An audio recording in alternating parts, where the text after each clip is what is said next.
Happy Friday morning to you. Welcome to the EST Hangout presented by Mott's Clamato. Caesar, Matt Iwanyk with you here today, and joining us, two regulars of the Hangout. We got McCourt from the Ranch, as well as the VIP Golf Show, which during the golf season takes place right here on Edmonton Sports Talk. And Jay Milne, the EST Glue Guy, is here.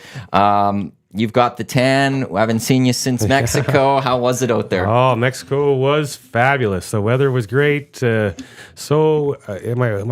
wife and myself, we needed that so much, just to chill out and relax for a week after a busy year and a crazy year. And I was saying to Jay earlier, my son is 5. At 4 in Mexico, we had to be with him all the time.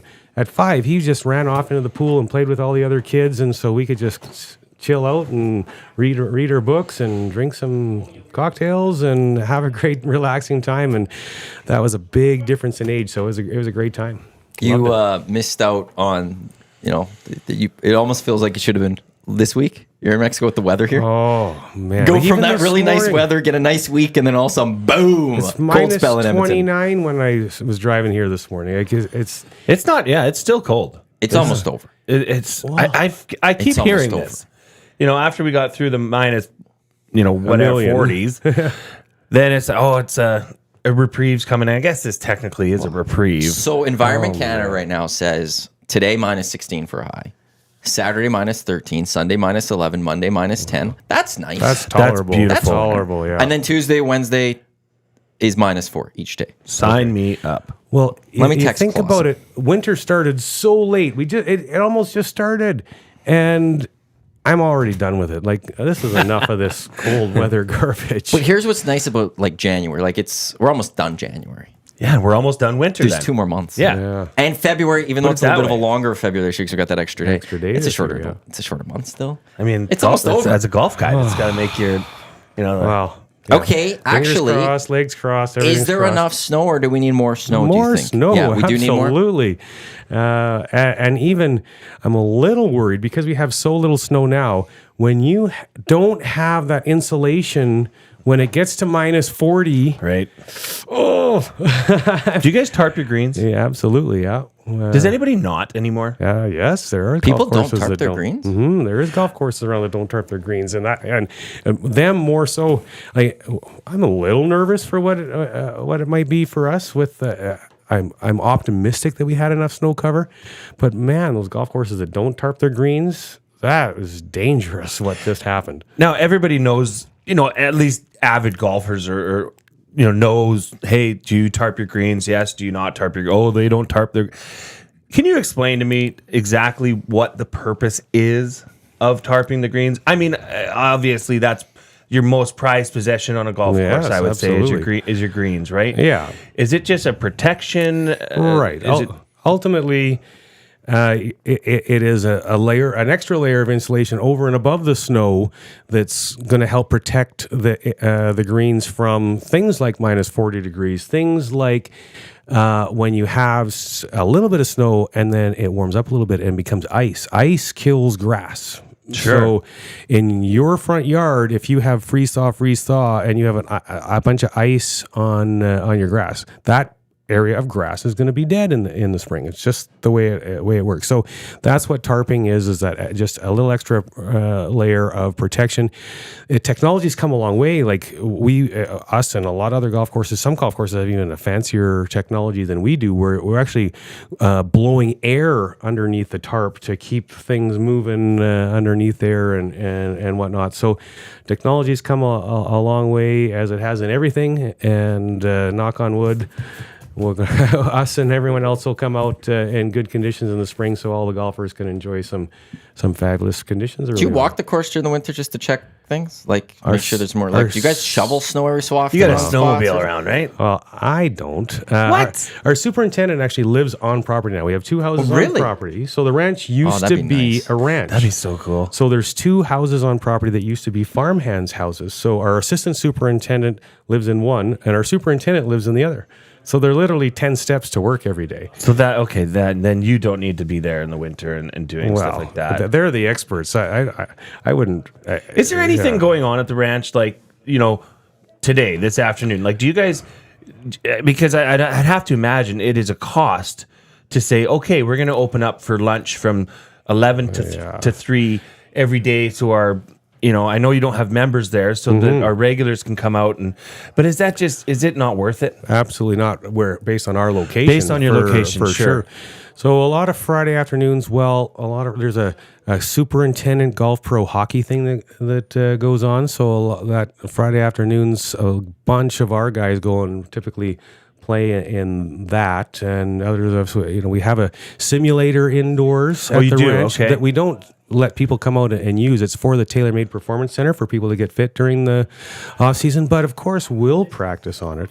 And in that room, we also have a ping pong table. Ooh. I don't know if you should have said this. This is a nice little hangout spot for you guys in the winter. Exactly. So, some Friday afternoons or sometimes Thursday afternoons or, maybe even a Monday, Tuesday, or Wednesday afternoon, if we're not that busy, you might find us practicing on the simulator, playing some ping pong, maybe having a glass of wine or sampling some samples of beer, Just testing them out. You gotta see what works for the course that you're like. You can't just let any beer on, right? We have to do some testing here and see what it's like golfing. Quality control. You can't just let it on. Well, I don't try out all the new tailor-made clubs. Why wouldn't we? Absolutely, you have to. Exactly. I only drink red wine. That's the only thing I drink. Nothing wrong with that one. But all the other guys can.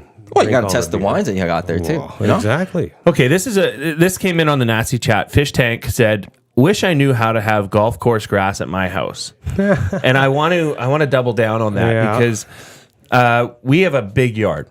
We got lots of grass, and that my daughters are getting into golfing. They were in a golf camp last summer, loved it. They've got their own little club sets. They want to set up like a 2 or 3 hole deal, which we could probably make happen. But that's the question. I mean, it's not just as simple as lowering the blade mower. No. I mean, do you have to take up sod, resod? Like, if you're really going for it. Well, for starters, if you want like a putting green, it's not the same grass. That's that Bermuda grass or whatever. That's the styles that you go for, right? Not Bermuda. Bermuda grass is in Florida, Mexico, California. That's where you're going to find Bermuda grass. Here, the greens ideally would be bent grass. POA creeps in, which is a weed, and lots of greens, which is like, say, the Edmonton Country Club, as an example, just did a massive reno to replace all their greens because over time they had become 100% POA, which is a good putting surface, but it doesn't like winter very well. So they don't necessarily always come in as well in the spring and things like that. But so ideally, bent grass. And then what's underneath the grass isn't in our backyards. We all would just have dirt. Yeah. Nope. Really? Yeah. What's underneath there is, there's sand? A lot of sand, gravel. I mean, you need drainage and whatnot. So if you were going to build a decent sized green in your backyard, to do it properly, 15 grand. And how many years? Well, okay. Now that you spent that 15 grand, it's not. I mow my lawn once a week. How often you mow your lawn? Yeah. Okay. Well, now you're going to have to mow it every day with a special mower. Sure. And then you're going to like fertilizer, chemical, like the expense to keep that up would be astronomical. So I don't know. I think maybe having a swimming pool in the backyard in the summer might be a little more economical. I don't know. Well, yeah. Maybe that is the case. We have the above ground pool, so maybe we could. Yeah. Well, I'm gonna have a big barbecue. I was going to say thanks for the invite. You can come out too. Yeah, Right? You can come out. We'll have a pool party. Interesting. Yeah, we'll get the swimming, steak, Swim, red wine. yeah. Oh, darn. That's a summer night right there. That sounds good to me. Jukebox. Got a jukebox. Oh, Karaoke. Whatever you Once want. the wine's going, we'll Make it really get happen. into that. yeah. And by the way, that bottle of wine you got for Christmas did not last long. That was very good. My wife loved it. I haven't tried mine yet. Did we get the same kind? I had A some. little different. No, you got Yours. What was mine? Ruffino, right? Yeah, and yours was I think I got you the whiskey barrel one. Oh, which yes, is yes. Hernan Salas and Cam Moon recommended to me one that I loved. All right. The other one is one I absolutely like. That one, they're actually two of my favorite wines, straight up. But yeah, no, it was I was at the one I got you. I can't remember what it was called. When I see it, I'll remember. But I remember being at Riverhawks game and Mooner was telling me about this wine. And then Hernan came up and we just got into wines with him and he brought it up. different, and they're like, well, and so I tried. I was like, Wow. oh damn, that's a Okay. good wine. Two people are randomly bringing it I up. know. Yeah. And then yours is right. Like that one is my go-to largely too. Like that's the Italian one. That's where my blood comes out for that That's one. what you bleed. Yeah, and then this other one has just now become a strong one. So special occasion, date night, Yes. or whatever. What's your like? I mean, not just your regular table wine that you're going to drink regularly. Your special go-to. Oh, what is it?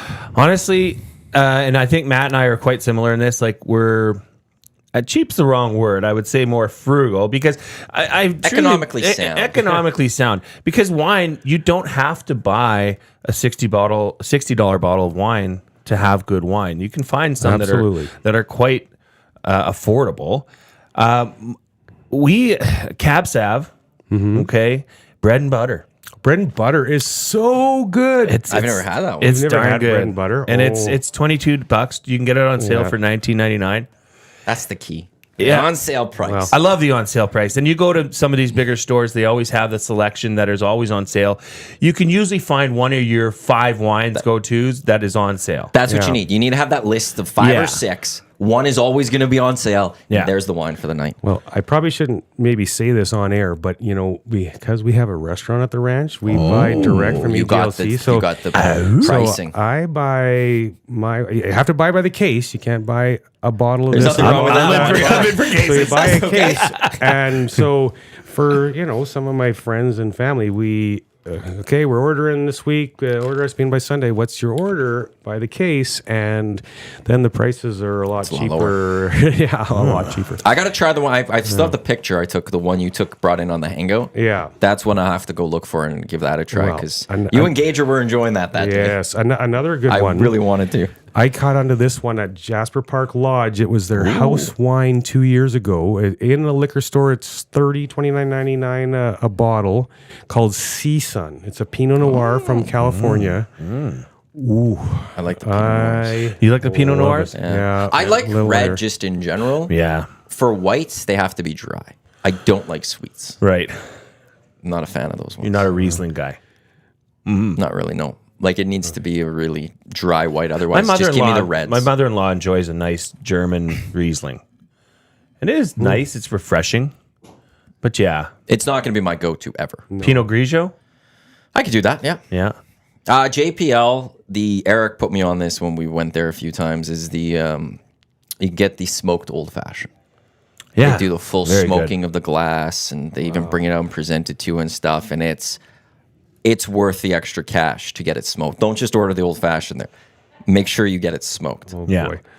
See, that's out of my comfort zone now. It's okay. You know, it's not a speaking red of wine. old fashions, Actually, Tube Sock's got a smoking kit. He sent me pictures of it. It looks amazing.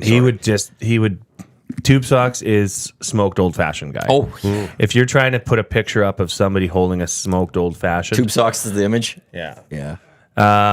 they have a pre-made old fashioned now in a bottle. JP Weiser's does. Yeah. Dusty got that me for Christmas last year. Like not this year, 2022. And how was it? It's not bad. Good. It's good. Yeah, it's serviceable.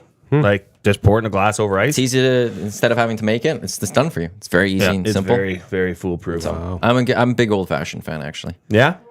Yes, I could like. Beer isn't generally my go-to as much these days. You know what? It's more You're the aging. wine. You're maturing. The wine is here's the problem I have with wine though. Single guy, live by myself. When you open up a bottle, it's a 2-day commitment. Minimum. refrigerate, right? Yeah, if You've you're gotta refrigerated, refrigerate. a week You can't. maybe. You have to, and then It's you not have going to to- taste as good. I know it's not the same. I don't You're want right. to waste. It needs. Can't you get maybe something 3 days? that takes the air out of it or something doesn't- like a? That's. If it's in the fridge, I would drink it for up to a week. But if you leave it on the counter, I need to just do boxed wine. I think. Well, I think I just need to go like into a that. month, yeah. Right? Copper but like moon, I open baby, up, copper moon. I open up a bottle. I know I'm going to get 3/4 of it done. Bad And then day, it's a one half a glass bottle. the next day And then I left, got though. it, but it's like, okay, now I have to drink the next day. Like I'm opening this and I know tomorrow is a day I have to finish this bottle of wine because otherwise it's just not going to be as good the rest of the time. But it's only That's- one glass. If you had 3/4 of a bottle day one, But- one little, You can have half a bottle. pour. a Couldn't they night. sell like half half a bottle, bottles? 2 glasses of wine? If they sold a half bottles, I'd be so happy. They sell like single serves. Listen, that's a pretty small pour, though. Half a bottle. That's 6-ounce pours. Are they? Well, They're just there's 6 ounces? 24 ounces in a bottle. So you can So a you can bottle get those through a little half things bottle a out. night. But that's such a small pour. So you're saying go for the whole thing? Yeah, but Well, you And got a then it's wife. You got a overdue. wife. Yeah. I'll have to You need start a wife. I got to start dating someone just so I can share the bottle of wine. You know what? Nothing else, but she I gets can't finish one this glass. quarter. She gets the quarter of the bottle. You get the 3/4 of the bottle. That'll be my That's a Tinder good program. profile. Are you okay with just one glass of wine a Yeah. night? But see, JCD 780 says, "Oh, so the cork three-quarter full bottle of red that's been on my shelf for 4 years isn't good anymore." no. Nope. it's probably Not vinegar. even for cooking. Yeah. Yeah, he can. Now, but see, my wife is good at this because she likes a cocktail before the wine. So she'll drink a vodka something and then go to wine. So that's why it's a perfect fit for us. So for you one get 3/4, bottle. she gets 1/4. Right, but she has a Yeah. vodka first. Yeah, I like that. How's you and your wife? What's the split?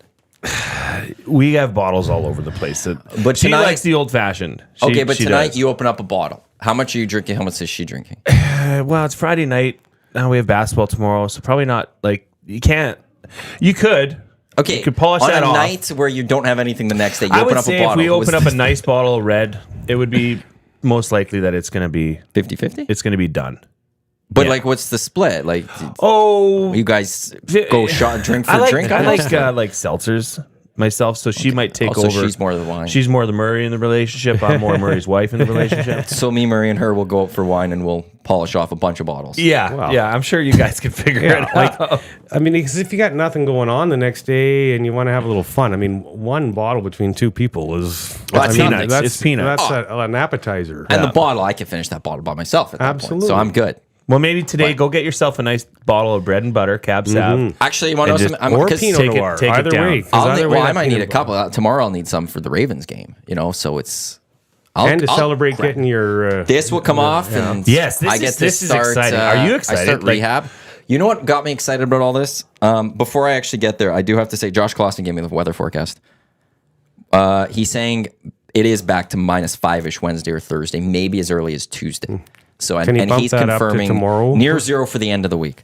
God bless you, Clausen. yeah. I was texting with Jeff Kershell. Crush Performance. You catch it Wednesdays right here in Edmonton Sports Talk.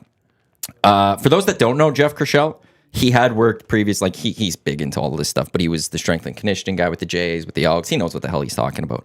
And I was just asked him, like, what is a timeline for golf? Like, what is my timeline for this? And because I'm going 8 to 12 months to get back to golfing again. He texts me, and let's see if You I can swing find- right-handed, I take it? I'm left-handed. Oh, you're It's my left-handed. lead shoulder. Yeah. That was the issue. He goes 4 to 6 for rehab, then 4 to 6 to return to play. So that's 8. So that's 2 months for rehab, then 2 months to return to play. And I was like, he's like, yeah, you could be swinging a club by mid-spring. And I'm like, Jesus Crusher, you've just changed my entire mentality on all this. Let's get that sling off first. Sling comes off tomorrow, and then physio starts on Tuesday, and then we'll get going on this. And maybe I can be actually golfing at the ranch this year, which Do you I didn't sleep think in that? was going to happen. Yes. Do you never take it off? It comes off 3 to 4 times a day for exercises that I've been given. Stretching and different things And then mobility. I'll probably keep this on for another week sleeping because I move my arm when I sleep. Like I like to sometimes put it behind my head or something like that. And I'm scared I'm going to try doing that with this arm. You can actually sleep wearing that, though? I've gotten used to it. Yes, Yeah, actually. holy. It you kind of have to sleep on your left side or on you your back. sleep on yes. Back, yeah. Yes, and it just works And very nobody nice. can tell you if you're snoring or not. I'm not a snorer, really. You don't know that. I've never been told I was a snorer. You're probably a So, snorer, especially no. if you're going to take down a bottle of red wine tonight or tomorrow. You're a snorer. Let's just admit it. You just don't have anybody there to tell you you are. No, people would in my life. There's been somebody who would have told me I'm a snorer. My father-in-law said that to me. He's like, yeah, I used to snore all the time. And then I got divorced and I don't snore anymore. Oh, yeah. Oh, my. I am usually, though, a side or on a stomach sleeper, so I would never snore. Well, Anyways, it's better for your body if you sleep on your back, though. So maybe I know. if you're sleeping on your back, maybe I'll learn. You'll learn, yeah. It's Murray, been I weird. I gotta- haven't been able to flip to my right side, though, which I really want to do. Yes, Like, I flip I got to that get way. to this before it gets too far up the Okay. queue here, but Tommy Gazzola is in on the Nasty Oh, Chat. is he? He says, ask Murray if the TaylorMade QI10 is much of an improvement over the Stealth 2. Have you tried it yet?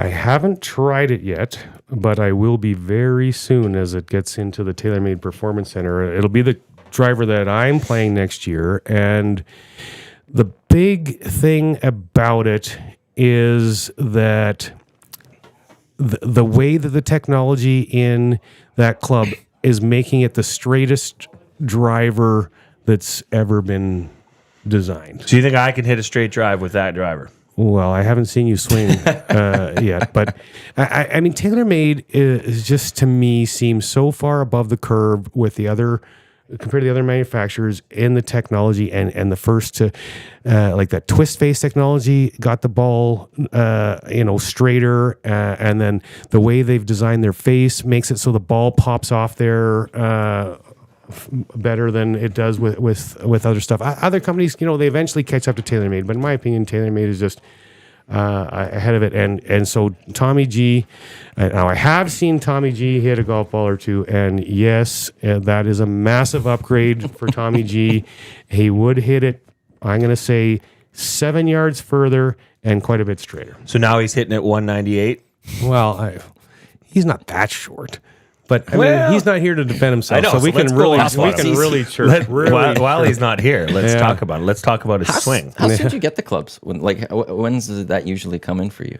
Because Well, it's like this is the time of year where they all start announcing, we got this new club. Right. Callaway's got this. So- and this Yeah. guy, they got this. it's all When did it leaked. start So coming in? next week is the Orlando Golf Show in Okay. the States. So that's where all of this stuff officially gets launched. Okay, interesting. Now, this new TaylorMade driver has been leaked, and so we all have. Well, not we all. If you're a golfer, you would have heard about it and whatnot. And so it'll show up at the TaylorMade Performance Center at the ranch within the next 3 to 4 weeks, Oh, nice. I'd say. And people can start getting fit for all the new stuff, including me. Yay! Although I'm gonna have to lay off the ping pong a little bit in that room and do a little more practice so I can make get sure back that going. I'm getting fit properly for it. But I think the EST studio needs a ping pong table. Oh no, Why? no golf simulator. Oh, okay. Take over Gager's office. okay, there is. Where the beer fridge is where I would like it. I don't know if it's Not fit big there. enough. Not you wouldn't get into your office. That's fine. Oh. We just got to make. I'm okay with that. If you have a golf we're sim, you golf don't need an simulator, I'm office. more than fine, Murray. Yeah, We got to get into the Shanks. Then everything's there. Shanks doesn't exist anymore. We does want it? to. That's going to be that's the dream of EST. Yeah. Oh, we're going to take over Shanks, and that's going to kill our business because we'll have bought Shanks for no reason. No. But we'll do that, and then they have One three of us spots is, for Shanks. One of us is going to win the lottery, I'll be the first thing I buy. and then we're going to buy it, 100%. and then we're going to Wow. rent free for EST, and we're going to have studios upstairs, Okay. and then we're going to have a bar and the full restaurant downstairs with a cool bet, live betting. Like we've talked. Yes, this the is cool all bet live happening. betting spot with the bowling alleys will redo. We'll gotta make have sure the the mini horses. putts going. Horses. The Sims will get going.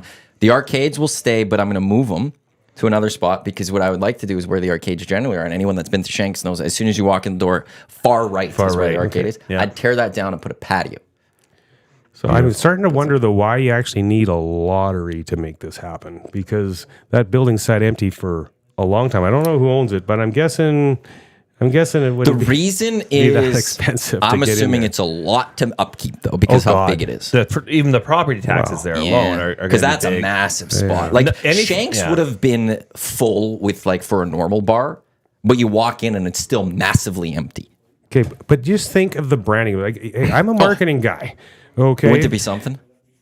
the Well, hey, if EST it's not a lot of money sports bar- to you, Murray, maybe you Well. could be our the guy here. And EST Sports Bar. It'd be called Shanks. Oh, Edmonton Sports Talk Shanks. Well, listen, Yeah. you Or gotta Shanks by Edmonton Sports Shanks Talk. by There we go. Edmonton well, yeah, Shanks by you got EST. to brand EST in this whole whole program. But I'm actually thinking this is a pretty darn good idea because We think it's going to kill us. It'll be a great idea, but it's going to end EST. it's nobody's gonna get paychecks anymore. But I like that one person here, He's signed up. and there's only two people here that have ever run a business. It's the two of you, and one is saying this could work. I think it could. I know it could work. really, I Okay, really well do. then both business guys are saying it could work. Yeah, it's just got to be run like a bar. So it's going to take a lot of management. We could do that. Well, we're all going to have to do shifts. Zactica might have to hit the service line. I might have to be in the kitchen. Well, I would love to be in the kitchen. Actually, I'd really like to pour beers though. How about glue guy matzo sticks? well, Joaquin Gage hot dogs. Oh, Murray nailed it. Well, I mean, Yes. that's on the menu. A Joaquin Gage hot dog on the menu. And he's going to be the cook. It's great. Like everyone that Once comes in in a for the while. show, you go do the show, and then you got to pull a shift. Yeah. Will Fraser's going to come in for the Hangout, and then afterwards he's going to start serving. Oh, we'll have to get a treadmill. Then we can people can sit there and we'll put Phrase in a glass box and people can pay. They like drop coins in and then Phrase starts running on the treadmill. That's such great memories at Shanks. Yeah, it's Ryan a beautiful Meyer, place. Whale and the Wolf, he used to do hosting there, and for Monday and Thursday nights, and or I think was it just Mondays? Well, he was there for some football primetime games, and he'd do beef jerky toss at halftime. They'd have beef jerky, and they just throw it out. We'll bring that back. Ryan Meyer will come in and do some beef jerky tosses. It's also big enough that, like Eric, when he does those hostings at the casino, he could host it there, then just sleep in the little bed that's there and get up for the morning show. Oh, we'll be creating some nap spots there Well, for absolutely. sure. For sure. I wonder who owns Shanks still. You know, Somebody, as like- the business manager of EST, I think you need to find this out. Well, Brent Kellington came in and said Murray is right. Someone owns it and they might want to partner on this. Yeah. I don't want to partner with this. Yeah, get out of the way. Well, Yeah, they move along. it's They're going to ruin it. They'll be the ones that are coming with some sort of listen, idea that's it's- going to ruin it. But I don't necessarily think, and maybe I could be wrong, but I don't necessarily think they'd want to partner in, be an active partner in it. If they own the building, they're getting nothing off of it. Oh, I see. So they just give us the building to use, but there's Well, I a wouldn't profit say- sharing. or something along those lines. So they get something. I mean, or a smaller rent or something with some property. I mean, there's all kinds of things that could get worked out there. But it wouldn't necessarily be that this person would want to partner in the business and make it there and work the shifts and formulate the ideas behind what it could or couldn't be. I think they would maybe want to partner to get some money off of their investment that they're not getting today. Have you two heard of the Estes? Yeah. Yeah. We don't even need to rent a place for the Estes. No. We could bring our award show to Shanks. It's big enough. Of course. Pack the room. There was that big screen. That's where Yeah. everything could be done. We could the second floor on that balcony that overlooks everything, where you could present the award or something. I think we the don't need to rent studios the would need place to be for up it. there. That's where the Overlooking- studios would be. Yeah, 100%. Now, how many times were you guys there? You guys know this place Oh, intimately. many times. Not as much as some others, but like Ryan would go do Monday nights or whatever, and I went to so many of those because I'd be at work late, and then I'd just go Well, there. it's just on up the Monday. road, right? Yeah, and so then I would go hang out there because then Lucas from Whale and the Wolf, he lived nearby, so he'd walk over and I'd be there, and the three of us would just hang out watching a football game and talking. So we spent a lot of time there, and then Ryan had been doing that for a lot longer. So Eric spent a lot of time there, and it's just been it was amazing. Okay, time. so I'm going to throw another little business idea behind this because you have the nasties, right? The nasty members and everything like this. You guys remember a sports bar over behind Global called Moe's? Moe's, yeah. They Okay. got shut down for gambling. Is that what they did? Hmm. Yeah. Well, if They my were taking they were ahead of the books. curve. Well, they were doing it in a way where you could just go there. It's ahead of the it's, allegedly. Yeah, I'm ahead of saying the curve. allegedly that they were taking bets there, and it got them into trouble. There might have been a few characters from Global News that may have frequented Moe's. I absolutely know that's accurate. But my understanding is their business model was that they had like a whole whack of owners, like 90 owners or something like that. And they had their owners that were maybe had a little more, or the ones that they were going to be the brains behind it or whatever. But they were investors. Okay. I see where this is going. Nasty chat investors. I see where this is And going. now, We sell shares if you of it. have a piece, when you're deciding to go out and hang out on a Friday night with your buddies to watch a game, where are you going to go? And You're they all gonna get go to- discounts. well, I wouldn't necessarily say they get discounts because they get dividends or whatever. They get, if there's profit, they we're get a going that way. little share in it. So if you have 100 nasties that own a piece of it, those 100 nasties are going to support it like crazy. Tell their friends, tell everybody to go and support it. Murray's actually selling a really great business platform. Yeah, I tell you, I actually like it. I think it's a good idea. I don't know. It just seems like too many hands in the pot. Like No, you but you have don't- no consensus. Those are like, events. It's like the just, Green Bay Packers. just angel It's money. It's like or the whatever. Green Bay Packers. They have their shares and stuff, Yeah. except they get money out of it in the end. But the big shareholders get the real say. The nasty chat's on board. I think everyone would I be mean, on- who wouldn't be? You'd be opening up. Well, dude. Eric's draft home would Yeah. be reborn. Oh yeah. Unbelievable. This makes a lot of sense to me, actually. I like it. This is just yeah, and like Shanks by EST. Furnished by Yvonne's Furniture. Yvonne's Furniture. There you go. Maybe we could expand the TaylorMade Performance Center at the ranch. Well, Satellites. Simulators Satellite brought to studio you by at EST. Okay, so do you not think that we have cooks and servers and other staff that You wanna know want something? employment through the wintertime? Exactly, about the winter time. Bring them on over. Boom. This is happening. This is all just getting crazy. Balls rolling here. Yeah, exactly. We're gonna really get this rolling. Well, then you could have, like somebody just said, you could have live shows, right? Sit there and watch the show live, stream the show live in the. Well, this What would be live happening shows? there. Like musical? this. Would be Oh happening no, there. the studios would all move there. Yeah, but Wait, this but place people would be could sit- shut down. People could sit and Yeah. have a Mott's Clamato right there. Well, so that's Because it's where on special from 9 to 11 during the hangout. It's your morning drink. Well, actually, from That 10 one's to 10 11. to 11, 10 'cause you to can't 11, serve 'cause you alcohol can't serve before before 10. Yeah. they say you can't serve before 10. Well, then that's how you Okay, so you were not running this this business. You're not in because- charge of the liquor license. Yeah, that's not going to happen. Yeah. You're the books guy. We'll just call ourselves an airport lobby. YEG North. Or West. We'll just send shuttles to the airport and we'll just say that they're going flying. It's part of it. We'll Really? find a loophole. We'll find something. yeah. Okay, he's not running that part of the business. No. It's not going to happen. No. I do like, but like even like the cool bet sport. Yeah, we have that. We have this all figured out. EST Hangout presented by Mott's Clamato Caesar. Available both original variety 12 packs. Matt Iwanyk, Murray McCourt, Jay Milne with you here on Edmonton Sports Talk. This is going to be just great. I think. The beer. 6 o'clock or lager will be on 6 o'clock top. or We'd lager. expand that. Oh. We'd Yeah, expand that. Why anything we brand. do will be there. Yeah. It'll just be that one's just Two too. hoops on tap. We'll have everything. It's. I went over to my neighbors yesterday for a crib game, and I've had a pack of Caesars in my fridge for a while, and it just struck me. I'm like, yeah, this would be a nice beverage to have during a game of crib. So I took him over a can of the pickled bean. He looked at this can like he just saw a moon landing in person. Like he could not believe that this even existed. Oh. Wow. Caesar's in a can. He's an older fella, Oh, okay. and then I started shaking it up in front of him. He's like, Oh, what are you he's doing? like, I can't open it now. I'm like, no, you have to get the good stuff off the bottom. Just shake it around. He was blown away. He's like, I'm gonna go. I didn't know this was a thing. I'm gonna go get some. So boom. I got to apologize to Joaquin Gage. What happened to Joaquin Gage? Yesterday, Kevin Radomski of the Oil Kings came in and he saw the cans and I said, "You want one?" He's like, "Of course." So I got him an extra spicy. It was our last extra spicy. We had the originals, which are great, but like the extra spicy pickle bean, I don't know. There's just something about those two. And Gager came in, he's like, "I'd like an extra spicy." I was like, "I don't have any."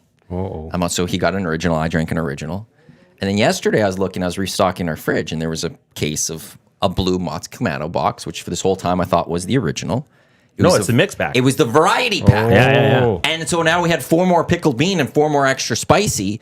And I threw those in the fridge, but Gager doesn't know that we had some and I said no to you and I only gave you an original. So apologies, Gager. I didn't know. I didn't know.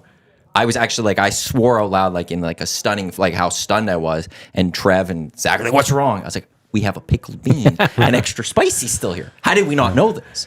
So They make a gin cucumber Caesar. they just do great things. It is.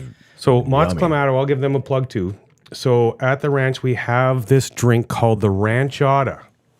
It's a home-created drink by our clubhouse and events manager, Adam Whizzer. And you get your choice of the original spicy or pickled bean Caesar and your choice of a regular beer, like so a Coors Light or a Bud Light or a Kokanee or a Molson. Canadian, whatever. Pour it in this big, huge cup together, and then there's a bunch of different special spices that are They in it. add more. And so it's like a big drink like this. It's a beezer. And oh my God, do we sell a lot of those? I can imagine. Refreshing. Yeah, Refreshing.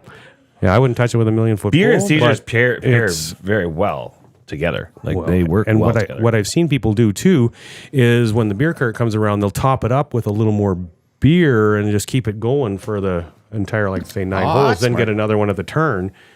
And I don't know how they drive home after that, but I don't know. Not your problem. Yeah, I know. Actually, one thing. Okay, go ahead. And I was going to say the free shuttle over to Shanks. then we have that free shuttle to the airport, and that's why we can serve at 6 a.m., even though Murray says no. I do got to quickly bring up, though, just sad news in the golf scene in Edmonton this week with the Northern Bear Clubhouse burning in flames. That was a gorgeous clubhouse. It was. A lot of One weddings the best were there. in the area, yeah. That was just such a shame to see that one at Northern Bear. Yeah, I can't wait to hear how it started. I mean, it was one of those -1 million nights. It was one of the coldest And- nights. That would suck for the firefighters, just even worse. Yeah. Yeah. She got that water splashing back, and it's just... I guess they had problems because everything was freezing up on them and whatnot. But yeah, that's just devastating for them. I mean, I hope they're well insured so they can get rebuilt. But it's going to cause them problems. It's probably going to take a couple of years before That's they'll a be great. able to. I mean, it's devastating. Devastating. The ownership there was somewhat new. Yeah, Last few years. They went bankrupt and 10 years ago, maybe, and then no, not even that five, much. five, yeah. Okay, so I mean, by all accounts, things were going a lot better there. The clubhouse, we've all seen pictures of it pre and post. Just a beautiful. It took you away. It made you feel like you were in Florida or something like that. Just looking at that coming up the 18th green, it was very inviting and just a sad story. Now, that's a great question, and I know that many of our listeners golf there. Maybe they're members there. I know this isn't a question that you have an answer for that's prepared or anything, or that you would even have thought about, but what do you think is the next step for them? Do they put up a couple ACTCO trailers and just say, hey, let's, because the golf course is fine, from what I understand. And I remember Yeah, when the of course quarry the golf launch, course they is just fine. had trailers before their clubhouse They had was ACO built. trailers. They can absolutely operate out of ACO trailers. I mean, I would assume that they would put up like a big indoor, like a big tent where they could have some people in for some drinks and things after, perhaps, or maybe host some smaller events and things like that. Yeah. I mean, they're going to have to find a way to figure something out to bring in some revenue. I mean, they still have that fabulous golf course, and so people are going to go there and play. But the amenities and the overall experience of being able to have a beer after with your buddies and things like that, they're going to have to figure out a way to make that all happen. That's got to be big money, the 19th hole, for golf courses. Absolutely, yeah.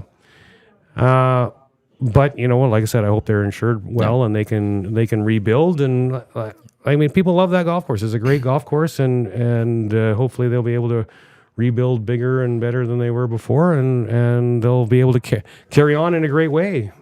Yeah. I mean, that's all. I mean, we're all friends in the golf business. I'm friends with their general manager, and Well, the owners live right there. yeah, he lives right on live right property, there. and They furnished their place from us because he came. Oh, really? He came out from out east. For McMurray though, he might be he from was out east, but he was there, and then he went up Fort McMurray, came down, and they bought it. They saw it as an opportunity and went ahead and did it. Yeah. Because there is a large housing community there too. I'm not sure how that all works out as far as if there's shares or how that works out, but man, just devastating. A good friend of mine, actually, my drummer from, remember I said our band fell apart because my drummer went to firefighting school. Well, now he's one of the higher ups at Strathcona County Fire Department, and He was probably there. texted him and I said, "Hey, how are the boys doing?" That would have been a long night, and he said it was a very long night. Sent me some pictures, but it was gone. Oh, yeah. Yeah, it's It was completely gone. Especially if before. you're having problems, if things and are there's freezing no- on them, it it's- just I don't- makes I it don't worse think- because things will keep burning. I don't think there's city water out there. Like that. That's quite a bit. Couldn't be, yeah. That's quite a ways out there. Yeah. So I mean, they would have had to bring in their own pumper trucks. That was probably why things were freezing up. But I can't help but think, a really good friend of mine, he lost his detached garage behind his house to a fire a few years ago. And you know how it started? His rangefinder was plugged in. Oh. One of these lithium ion things. Just little Just spark started or whatever. a spark. Oh, So boy. I don't know.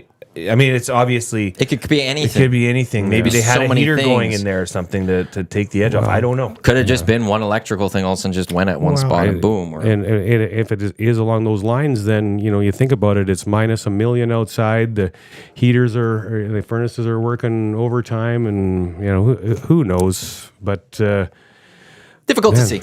yeah, it really is. Like I woke up this morning. That was the first thing I saw on my phone. I'm just like, are you kidding me right now? Yeah, that was that's tough. Yeah, I couldn't fathom that. I mean, hey, I would love a new clubhouse at the ranch, but like Not that way. not that way. You know? And like you'd have to really you need to plan. Like it would absolutely devastate our business if that would happen because we host Banquets. over Well, how do you do your 100 tournaments? Yeah. Right, we have over 180 tournaments a year. Because of your facility. Right. Because you And have the space to do it and you have the Right. banquet rooms. And Oh, those are so just if we great don't at have a doing it. building for 2 years for it to get rebuilt. Well, that's the thing. It's going to take a while. Those tournaments to are get this going all. elsewhere, and so it would take years to get them all to come back after a clubhouse was rebuilt, and so it would devastate us business-wise. For, I'm going to say 5 to 8 years. Sure.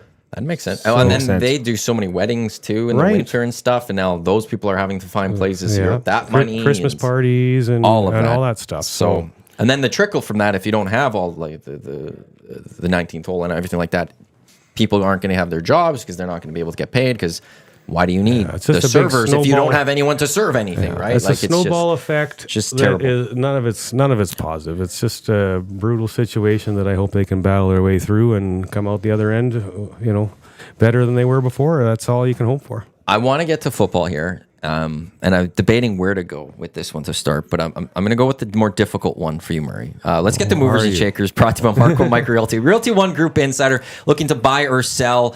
Give Marco Mike a call. Check them out, marcoandmike.com for more information. They can maybe get us into Shanks and help work that deal out if we need to. Yeah. But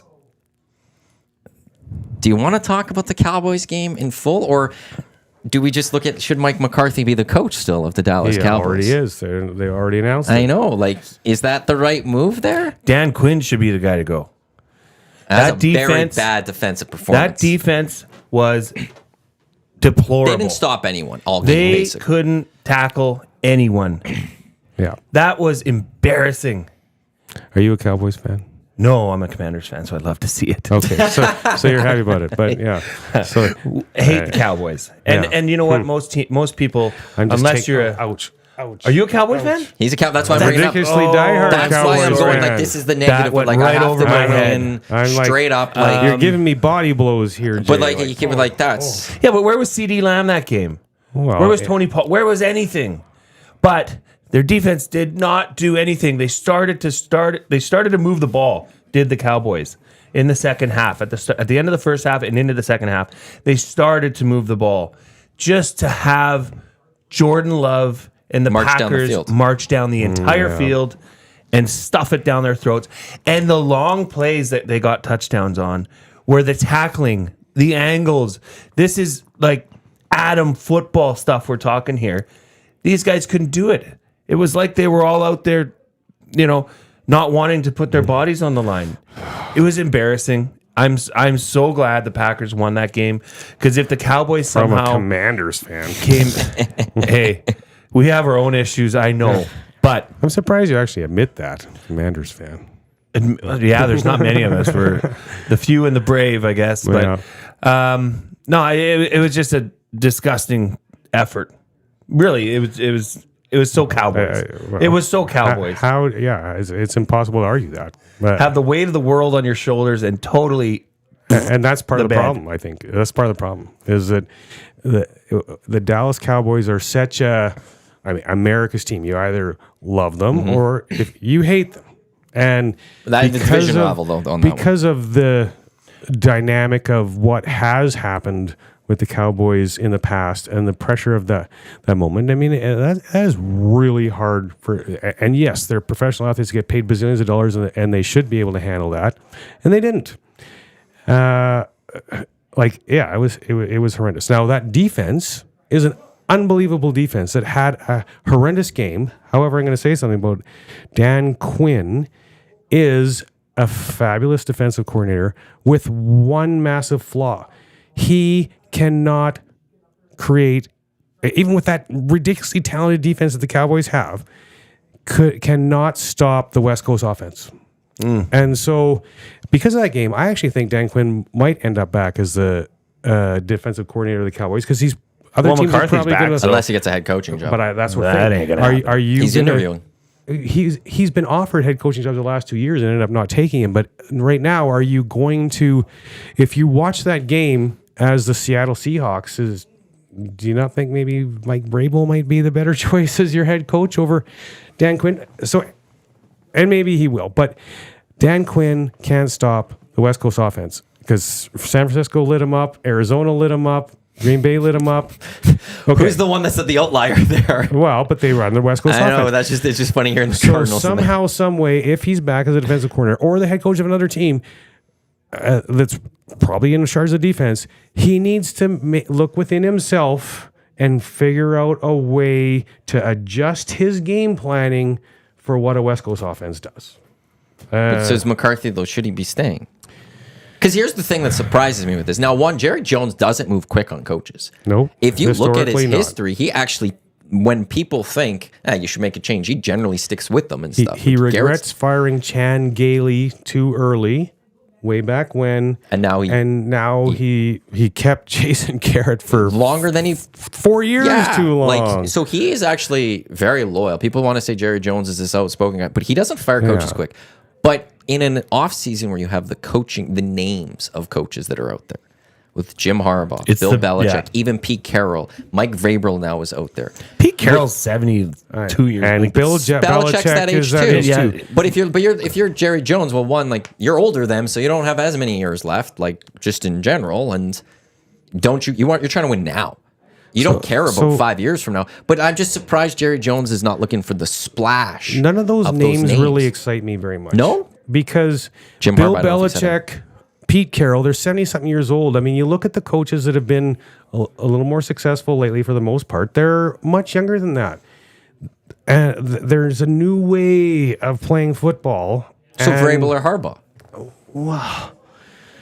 For that team, Vrabel You're has looking to never win the been- next 2 years. Right. for Okay. that team, Vrabel. Okay, so ultimately... Harbaugh's too regimented and too stuck in his ways. Him and Jerry Jones would be like oil and water. Yeah. Wouldn't work. So here's my thing with the Dallas Cowboys is, would I have gotten rid of McCarthy? Probably. Yeah. But I see the path to why they kept him, because he didn't lose the locker room. The players love him.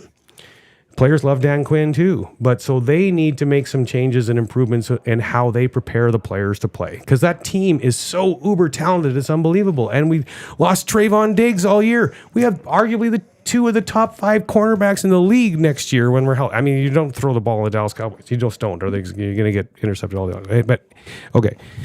Unless you're Green Bay in the playoffs. I've won 12 games 3 years in a row. And they're playing in a division with the Commanders. Sorry, they stink and they will next year. The Giants stink and they will next year. The Eagles have completely imploded. They're probably going to fire their coach, and their dressing room is an absolute train wreck. Sirianni. Oh, I thought I heard that. well, He's supposed to go with his plan to lure the owner and... that dressing figure it room out. is a disaster. Although The that culture. division has not had a back-to-back winner since like the early 2000s when the Eagles won 4 straight. Wow. So the history does state that either the Giants, the Commanders, or the Eagles are The winning the division Cowboys next year. will win that division next year by a mile. And so they're going to be right back in the same... Cowboys speech. Well, they will, though. I mean, they're the best team. They are so loaded talent-wise. See, I'd rather cheer for the Commanders than cheer for the Cowboys. So you can keep losing? Get to the no Cowboys are just like it's like saying, would you rather cheer for a team that gets to the Super Bowl and loses every year, or a team that doesn't get to the Super Bowl? Well, Like, I like to the watch hardest- good the last players team play to win football. a Super Bowl. No, I mean I'm just saying that like as a an open-ended question. Like he's cheering for a Dallas Cowboys team I've that seen my continually team- Ooh. lets you down. I've seen my team Right. win several Super Bowls in my lifetime. How many Super Bowls have you Well, seen the Commanders win in your 2 or lifetime? 3? I haven't seen any of them. Okay, Not for good. the for the Commanders. record, Yeah. but better times are ahead. What do you mean you haven't seen it? I haven't seen them physically. Like You've watched them on TV. well, yeah, but Mark Rippon was when I was a young guy. That was the last Super How young Bowl were winning. you? When was the last That was time the Washington 90s. That was early 90s. Yeah, the early 90s. So I would have been like 10. That's. I mean, that's remember probably those. why I am a. That's when Okay, the I Ravens actually won their forgot first that they Super won that Bowl. What was it 2001? I was 10 when they won the first Super Bowl. I remember that very well. Well, but ultimately, I think this is what's going to happen to the Cowboys. They're going to roll it all back. They're going to kill it in the regular season again next year. They're going to win the NFC East. They're going to go in the playoffs. They're going to lose again, and then they're going to fire the coach and carry. And then on there's with not life. going to be any coaches to go higher. Mike McCarthy, I will say this. McCarthy, he's got his Super Bowl win. He's perhaps one of the most underachieving coaches, though, there's ever been. He should have won a lot more, both in his time in Including Green in Bay Dallas. and Dallas. He should have won a lot agree. more, and he never did. So I saw this the other day. Pittsburgh's head coach is Mike Tomlin. Mike Tomlin. You put his stats, wins and losses, and Super Bowls right beside McCarthy's, and everyone thinks that he's Tomlin is a genius, and Right. everyone thinks McCarthy's a terrible coach. They're basically identical. Who are the four? Everyone kind of had, there was four of them.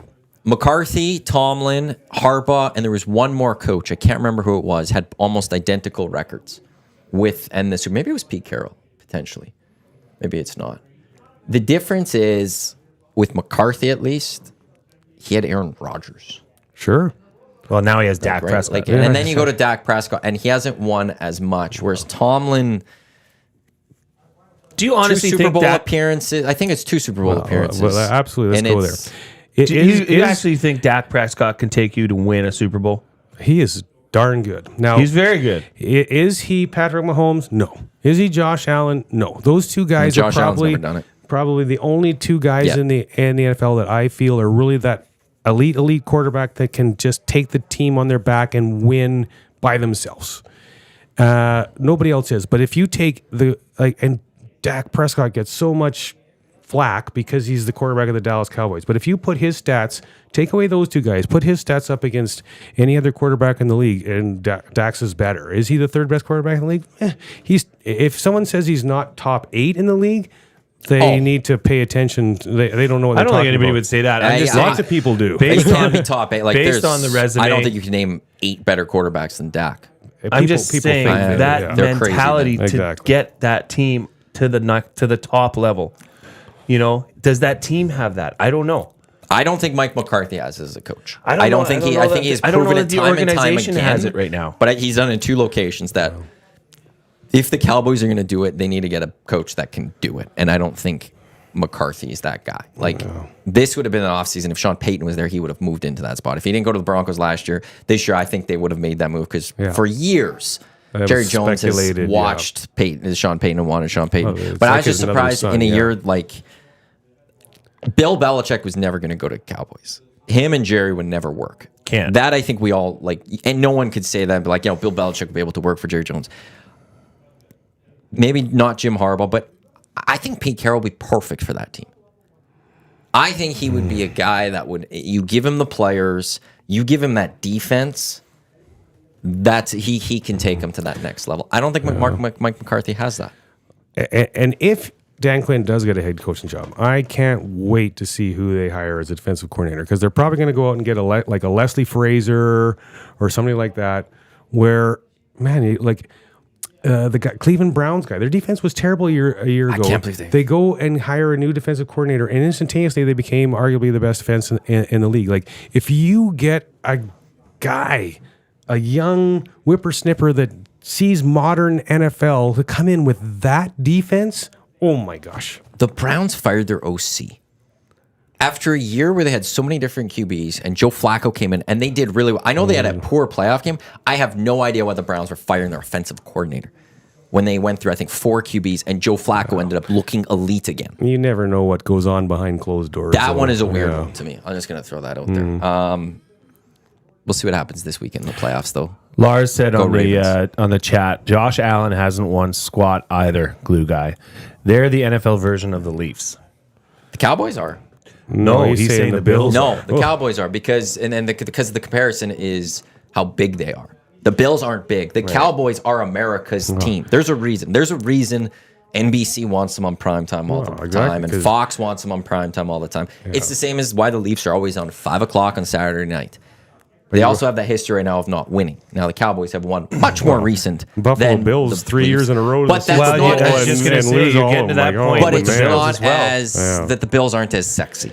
Well, how as the Dallas sexy is the Cowboys. Kansas City Buffalo game this week? Every single time those two teams play, Fireworks. oh my And then God, I heard it's Taylor much Swift's watched not going to TV. be there.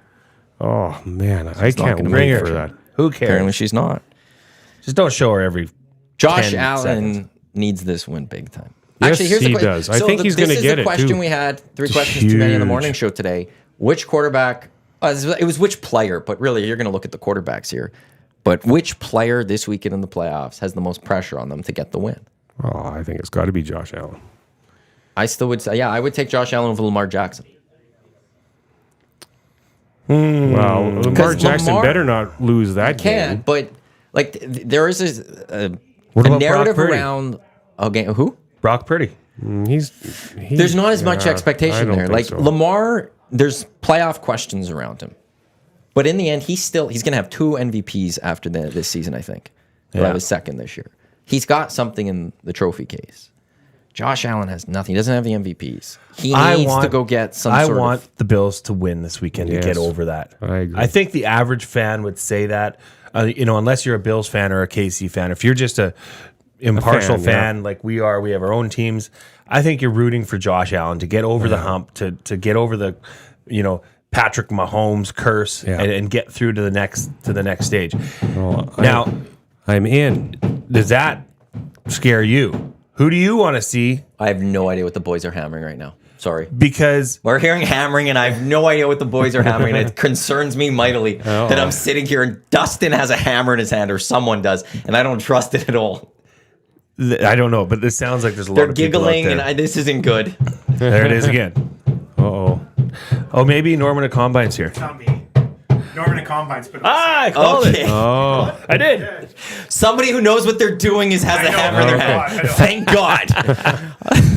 Yeah, I thought he's hanging up that sign he made. Perfect. Yeah. That scared the hell out of me. Yeah, we don't need Sorry to interrupt LTE or Dusty with a hammer in their hands. So, as or somebody who has nothing in this, I see what you're saying. As a Ravens fan, I don't know who I want to win this game. but either I'm way, scared of both teams. you got a tough matchup. Let's say yeah. and now I have to assume the Ravens still have to beat the Texans. They I'm will a little beat worried the about that. Texans. But And they just got to go like beat you the said, Texans. Brock Purdy. San Francisco is not going to lose to the Tampa Bay Buccaneers. Hey, man, there's no I'm just pressure there. saying It's going to be an that annihilation. Anything can happen. So Well, I What know. if Brock Green- Purdy Green gets Bay hurt beat the my first- Cowboys. Right? yeah, Yeah. they got Christian McCaffrey. So. I know. I'm just saying.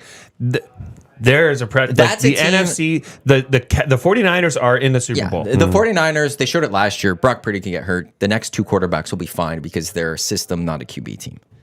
Well, I I'll don't know point about that out there.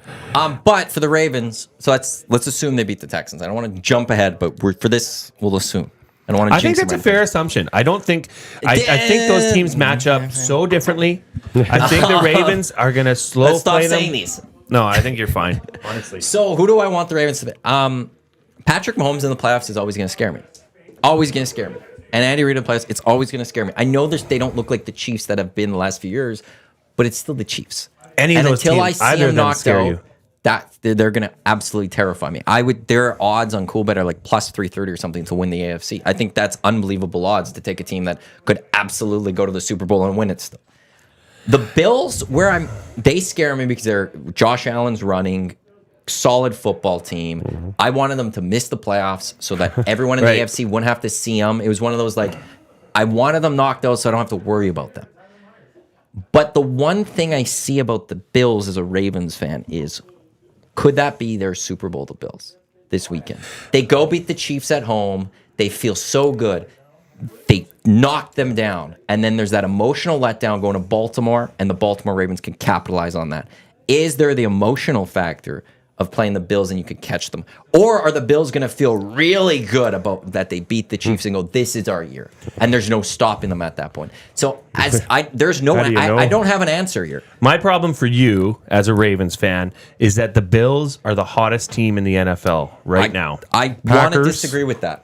Packers. I want to say the Ravens are. Why? How you can you s- say that when the AFC? Did you see who they were beating at the end? And did you see how they beat them? Yeah, Take that the last game game against of the San season. Francisco. Take the Steelers out of it because they rested people. Yeah.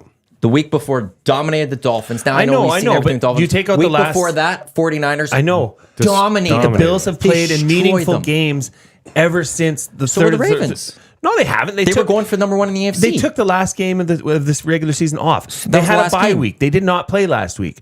I'm saying teams that get hot, it's proven, teams that get hot and come in on the wild card, and they can go on a run and be a real pain in the But butt. the Ravens will have gotten past the bye week rust if they're in that And AFC they have an You're easier assuming matchup that. this week to get them going Get again. them going. So let's look at some of the teams that they beat. They beat the Dolphins. They destroyed the Dolphins, I should say. Destroyed the 49ers. Beat the Jags and beat the Rams, who are a playoff team. Chargers, not a lot. Bengals, who are good. Browns, they lost to them. Beat the Seahawks. The Lions, they destroyed the Lions this year. Absolutely dominated What was the Lions. score in that game, and where was it? 38-6 in Baltimore. Oh, Yeah, I remember that game. That was a real off week for They've- Detroit. I just look at that 49ers Dolphins game and what they did in those. That's where I'll argue and say they could be just as hot as the it's- Bills if it's- you want to name them. it's probably not too far fetched to say that the Bills Chiefs winner against the Baltimore is the Super Bowl, because I think anybody in the NFC, even though 49ers are a really good team, because you guys destroyed San Francisco the way you did, I think that the winner of the AFC is going to win the Super Bowl. You know who scares me in the NFC? Lions? Lions. They are playing inspired football. I think they I love are their going coach. to Their kick coach is the awesome. boots off of Tampa Bay this weekend. And they should. Tampa Bay is not good. Tampa Bay sure looked good last week. Well, they were playing the Philadelphia Eagles, who have won one game in Isn't 2.5 that something? months. How much did they miss AJ Brown? Those Eagles. That offense was just. Wow. But AJ Brown is Terrible. destroying their dressing rooms. Did they really miss him? Or, I On don't the know. field, they did. On the Yeah. field, they did at least. I don't know if the Lions can stop Christian McCaffrey as much. That'd be the thing I would question. The one thing I would counter, because I'm agreeing with you mostly, and I've been saying it to some of the boys here too, that I think the AFC Super Bowl, that you'd have to put them as the favorite. But is there a thing of you're beating each other up? And the NFC, it's a little bit of an easier path. You're a little more fresh, ready to go in a big Super Bowl game. Well, yeah. Is that where the NFC could catch whoever comes out of the AOC? I guess that's why they play the games, I know, right? that's the 'Cause- thing. I mean, this is Yeah. what scares me about this weekend.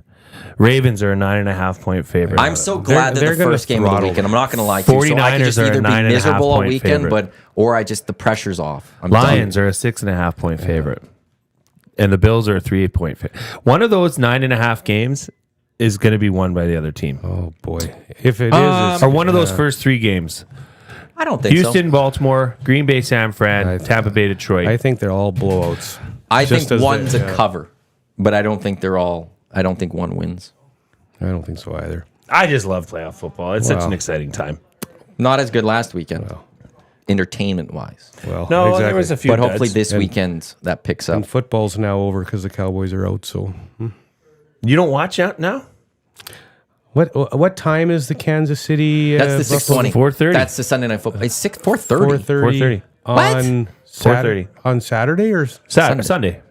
Why is it at The night game is 4:30? on the Saturday, 6:15. Packers. Yeah, but why Niners. would they not do a 6:30 game, like 6:20 game, like they always do?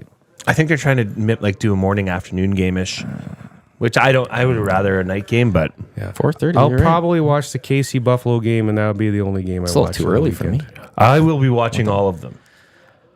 Don't your daughters have Oh, my activities daughters to keep are you busy? bigger fans.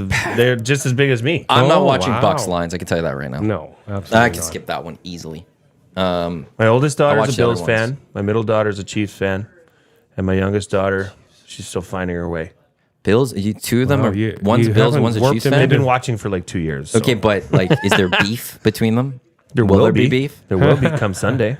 Do they smack talk each other? Not really. Oh, They're just okay. too cute. Rose is the funniest fan. Like she just loves Patrick Mahomes. How come you didn't get them to be Washington fans like Daddy? They need to find their own way. They need to spread their wings on their own. You know, when they're at this point they're so young, they're just bandwagoners. Let's just face it. okay. You know, they probably would have liked the Patriots a few years ago.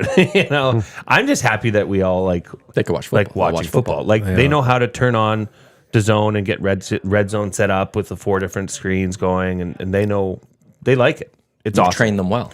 Well, hey, if you got to, if that's what you want to have on, we don't watch anything in our house but sports. Super Bowl Sunday, we'll be at Century Casino Sports Bar and Lounge. The whole EST crew, you could come on out if you're not too busy, Murray. Menu items all under $10. Prime I'll rib, be there. under $10. I don't know if they have the under $10 at the prime rib that day. That's Thursday nights at Century Casino Sports Bar and Lounge. Prime rib for $9.99. Oh, wow. You got to line up, there's full lineup when you get there. It's packed. Eric was there many Thursdays and would see it, and it's just there's a lineup to get in for the $9.99. Sounds like Vegas prices from 20 years absolutely. ago. The whole EST crew will be there on Super Bowl Sunday if Look you're at looking this. for a place to go. This is from my wife. You can read it, Murray, Out loud. out loud. Not Commanders fans because the Commanders suck. You have a very intelligent wife. Very intelligent. I'm surprised she didn't dump you when she found out you were a Commanders fan. You know, she. Does she have a team? Clearly not the Commanders. I think she's kind of more of a Chiefs fan as well. Yeah, but So Patty Mahomes, baby. bandwagon too then. you know, hey, football, yay, Yeah. football. A Rams fan did text in quickly, 780-218-9999. I'm sorry to interrupt, but just quickly, I want to get to this one. I got to admit, I tried those Mott's Caesars over Christmas, and holy smokes, they were good. The pickled bean is my favorite, but the extra spicy is not far behind. The classic does need to be doctored up a little bit. Classic's great, but you're right. Pickled bean and extra spicy. Knocked out of the park. It's hard to pick between the two. Sorry. Look at this. Jeffrey Taylor comes in on the Nasty Chat and says, I live in the U.S., and from what I see, Dallas is no longer America's team. Then you're not looking at the TV numbers. Yeah, well, that's true. So go back to the bandwagon thing. So I have a great big huge Blackhawk tattoo right here on my thigh because I'm a diehard Want to Blackhawk show everybody? fan. Well, back when my Hawks were winning all of those Stanley Cups, Yes. and people, oh, you're just a bandwagon fan. And I'd be like, no, I'm not. No, yeah, you're a bandwagon fan. Oh, and yeah? then my pants would come down and they'd be like, oh, you are no bandwagon fan. Oh, that's awesome. What Yeah. made you a Chicago Blackhawks fan? Well, I started when I was really young. I was a Montreal Canadiens fan, and then this guy named Dennis Savard came along, and he was my hero. And Cool. so that's where my loyalties have always stayed. And then Denny Savard and Jeremy Roenick, and then Taves and Kane, and now Connor Bedard. It's been Glenn Hall, well. I'm not that old. local. He's right out by your golf course. Is he? Yeah, I didn't Just a know little that. bit west of there. He Yeah. still lives out in that area. Yeah, well, and Cowboys, because when I was a young kid, that was who was on TV all the time. So that's who I just got to like. But I'm all over the map because I'm in basketball. I'm a Celtics fan. Yeah. But when I was really young, it's either the Lakers are on the TV all the time or the Celtics are on TV all the time. So I chose the Celtics. Picked the wrong one. I don't have a basketball team. I just, I just like watch? playoff basketball. See, there's no sport right now that I watch without a team. Nothing? I don't know why. Not like golf. I like a lot of golfers. I don't have a favorite in golf. I still Well, don't that's really because have a Taggart doesn't play very much. Otherwise- You had But like, there's Yeah. not a lot of golfers I actually even like just cheer against. Like, I mostly cheer against a couple of golfers. I don't like certain golfers, and that's it. I don't care about the rest. But every other sport, basically, I have a favorite team, and it's weird for me to watch something without Yeah, having some sort of rooting interest somewhere in that league. Well, actually, that's good. You bring that up because I missed this, but Big Maple Sports Cards came in and said, ask Murray who his pick is for this weekend, the Amex. Oh boy, In La We Quinta. got right now. yeah. But Zach Johnson's in the lead. Zach as of Johnson and last Noren night. are 10 under. Cantley's 1 back. So is a few other. Hadwin's 7 under. Not that far off. No. For the Canadian. I mean, but that's today's Friday. We're in the there's round only two. one day. Yep. Who out of what's up there, I would say Cantley, but I'm a homer for Canadian guys, and so I'm gonna say Hadwin's gonna do for a win. Next week's the good tournament. You heard it here first. What's next week? They're at Torrey Pines. I used to live halfway between Torrey Pines and La Costa, where the tournament champions used to be. So I played Torrey Pines a lot. I can't wait for that one. It is so good. Think about Torrey Pines. I can't speak because I went to college down there and lived down there, and so I can't speak for it now. But when I lived down there, Torrey Pines was an unbelievable golf course for like 3 weeks around the tournament. Other than that, It just wasn't there. it has the views because the ocean's right there, but it's just a muni. They didn't never kept it in very good condition. It just had the amazing views and The Tigers won there 8 times, so now everyone wants to play it. wow. So they probably have to keep it up, keep a little bit better. Oh, 8 times, right? I think it was 8, 7 or 8. It's one of those two. a lot. Yeah. This is one of my favorite times of the golf year is the West Coast swing, just because everything's a little bit later. It's Right. just easier to watch. Yeah, and they'll for go sure. to Waste Where Band. is Torrey Pines? San Diego. San Diego. San Diego. Yeah. Yeah. And then they do Pebble Beach. And then it's Pebble Beach, and then Beach, it's of WM course, yeah. Phoenix Open, and then it's Genesis. Right. Then I think that's the end of the West Coast swing. I think then they head to Florida. I like the Florida swing. Yeah, I like the Florida courses swing there. a lot too. Yeah. Yeah. And That's then where it's the bear major trap swing is, after that, 'cause right? then You get yeah. into Augusta. Yeah. Yeah, you start That's with a Hyundai? right Wow. before majors. Now it's the players. Players, right. The 5th major, quote unquote, and then you got the major season. So the players is part of the Florida swing, though, right? So Yeah, is What's that like a- that's closer to the tail end or is yeah, it mid till or the something? tail end of the. There's one. I think there's one tournament between players and Augusta. What's the Jack Nicklaus? Is it the Hyundai? With the Honda? bear trap? Honda. Yeah, the Honda. Yeah. The Honda. I got Honda. my Your Asian car- cars mixed up. Sorry. It's no. I'm actually and now because everything's been pushed back. I think Masters is the new deadline in that range for the Live PGA merger. Because we got to figure out what's happening with that and what that looks like. I don't if think that goes anything's through. happening. Well, the extension was, or they were supposed to have a deal done by December 31, but they extended it apparently to about Masters time. So now we got to figure out what's going to happen with that because it's got to be sorted out and stuff. So I don't think it's getting sorted out this year now. I don't know. That's just. I love watching on a Saturday, Sunday. Like football season ends, and then on Saturday, Sunday, it's just you're watching golf, and it's. Just, But do you watch any live? I have not. Exactly. I've tried to Like, watch it. I don't know. Can't I don't even stand know it. where it's would on you the watch it? CW in the States, and in Oh. Canada, Game Network has it. Yeah, And so- I don't know, like their announcers are way too homerish. Like they're just really trying to be like, this is the greatest thing ever. And it's just like, well, just talk about the golf. Like, Yeah. I know you're trying to promote it. I don't like their scoreboard bug. I think it looks too. You've watched more than I have of cartoonish. it. Yeah. I just like it more simple and basic. So I don't like the music playing on the course. Like I like playing with golf personally, but I don't know Playing watching with it. music? Yes, Shotgun too. starts. Do you like that? I guess. Because then everyone's Because on the everyone's course at going the and same you're just time. you're But watching everyone at the same time. But really, in the end, what's great about PGA is the people that are on TV when it really kicks up on the network is only people in contention anyway. So I don't care about who's like as much as I might be a Jordan Spieth fan, let's say. If he's out of it, I don't care about watching Jordan Spieth go 2 under when the leaders are at 15 under. well, Jordan Spieth. the other piece to that I hate in a shotgun start, like golf courses, especially in a tournament, like a competitive individual tournament, golf courses are typically designed to flow in a certain way. Yeah. You know, and if you just don't get the real quality feel of the way the golf course is designed and set out to be if you're starting on hole 13 instead of on hole 1. And, you know, number 1 is typically a par 4. I hate starting or on par threes in par 5. tournaments, Right. you know? A par 3, if you're starting on a 230-yard par 3 as your first hole, like, oh, that's such a disadvantage. And I don't The know. one thing I'd like though about that start is I do feel it's weird that like with weather, somebody who's golfing earlier in the Sure. day could have a benefit. Absolutely. While later in the day you're screwed because you're 100%. golfing such a different time. And at the same time, everyone's on the course at the exact same time. So whatever weather, maybe it's not the same hole, Yeah. but you're dealing with the same weather. That and I is will a give very them good that. point. That Yeah. I like that. For sure. I also Ultimately, I like cuts. yes, absolutely. Because Earn your way to the weekends. Yeah. Ultimately, though, as golf fans, I want them to figure it out so we can have best on best.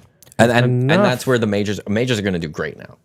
Because Well, they'll 'cause find it's a the way to only time It'll be that the we get only to see time it. we see those guys all together, and their TV numbers are just going to keep going up. However- and the PGA is going to do well, and Live's not. Like people Some of didn't the- follow everyone. Some of the live guys' rankings are dropping Yeah. because their tournaments don't count. So some good players, I don't know exactly how Yeah. it's going to play out this year, but some of those good players aren't going to be able to play in the majors. But doesn't the departure of players going to the Live tournament open the door for more amateurs to make it into the ranks of the PGA? not amateurs, but Well, The not less, amateurs, the lower but- players. yeah. Players Sure, from it creates Corn Ferry more or opportunity. different tours, right? Creates That- more opportunity for sure. But losing guys like John Rahm. That's the big. Him and Cam Smith, I think, were the two big ones for Liv. Yes, I had Cam Smith on my radar as the next big thing in golf, and then he goes to Liv, and now, like, does he even win it? I don't know. Like, Although what is it? I think it should be starting this month. I thought it was. I'll have to go look it up. There's the Tiger Rory indoor golf, and I'm very intrigued to see what that looks like. I want to see what it's like. Like, it'll be fascinating to what the venue looks like, how they do it, and does it draw the golfer in? Like, am I going to be sucked into watching this golf where, it's got a little bit of a course to it, but virtual? And I'm more interested to see if that it doesn't interest you, but it interests the non-golfers to come in, casuals, and potentially grow the game and help the game become more successful, for golf courses really around the world. That's what I would kind of hope for out of that. Thank you, Big Maple Sports Cards. He says that was pushed to 2025. Yeah, because I thought that was supposed to be January this year, but so I guess it's pushed one more year. It's a fun time for sports. I don't know if we talked about this last week, but I'm excited to hear your opinion on this. Well, there's the two parts, but the Elks with their moves, MBT bringing him in, and also Jake Ceresno for Gittins Jr. Is Chris Jones making the right moves here? Man, the only thing that I was excited for this upcoming season was Trey Ford. And as a fan, I got the rug season pulled ticket out holder. from right. Just wanted to point that out. I'm not really a season ticket holder. I'm a sponsor partner of the team, and I got the rug pulled out from under me, and I'm pissed off. Is Bethel Thompson a better quarterback than Trey Ford? Yes. Okay. How much better? Not much. Yeah. But the thing is, and I'll say that confidently now. But if we're talking about for 2024. Right now, MBT is the better option at quarterback now. I do like calling him MVT. I'll give him that. It's fun to say MVT. Now, Trey Ford could have a way higher upside that now is being delayed because of this. Yeah. That's where the vitriol comes from the Elk fans. It's not delay. I think this is where you're going. Piss him off enough that future is not going to be in Edmonton. Somewhere else. Possibly. And that's where I'm annoyed. Oh. Possibly. And that would be the worst case scenario. Best case scenario is that he looks at this, because let's face it, the song and dance that we saw last year with Trey Ford is not going to work again as successfully this year. Teams are now going to key on that. Teams are going to spy that. In the CFL, you have to be able to push the ball down the field with a strong arm, with accuracy. It is 100% passing game. It always has been, hasn't it? Well, sure. Yeah. But Trey Ford has not shown that he can be a dynamic passer. Yes, the excitement and the running skills, that's awesome. He's the CFL's Patrick Mahomes, is what he is currently. But Patrick Mahomes can also gunsling, right? So if I was, and maybe this is all part of Chris Jones's, because Chris Jones does not believe in Trey Ford. He did not until he had to use him last year. Yeah. And then so he still does. He kind of ate his word. I don't think he does. No. Okay. Even though Trey Ford saved his job. Yeah, probably. Quite possibly. So there's probably a little bit of give and take from his end, but I know for a fact, I know this literally, that he did not believe in Trey Ford. Mm-hmm. So does he bring in MBT to say, guide him and show him the way a little bit more from a passing perspective? If we look at it in that perspective, then yes, I'm not against this deal, right?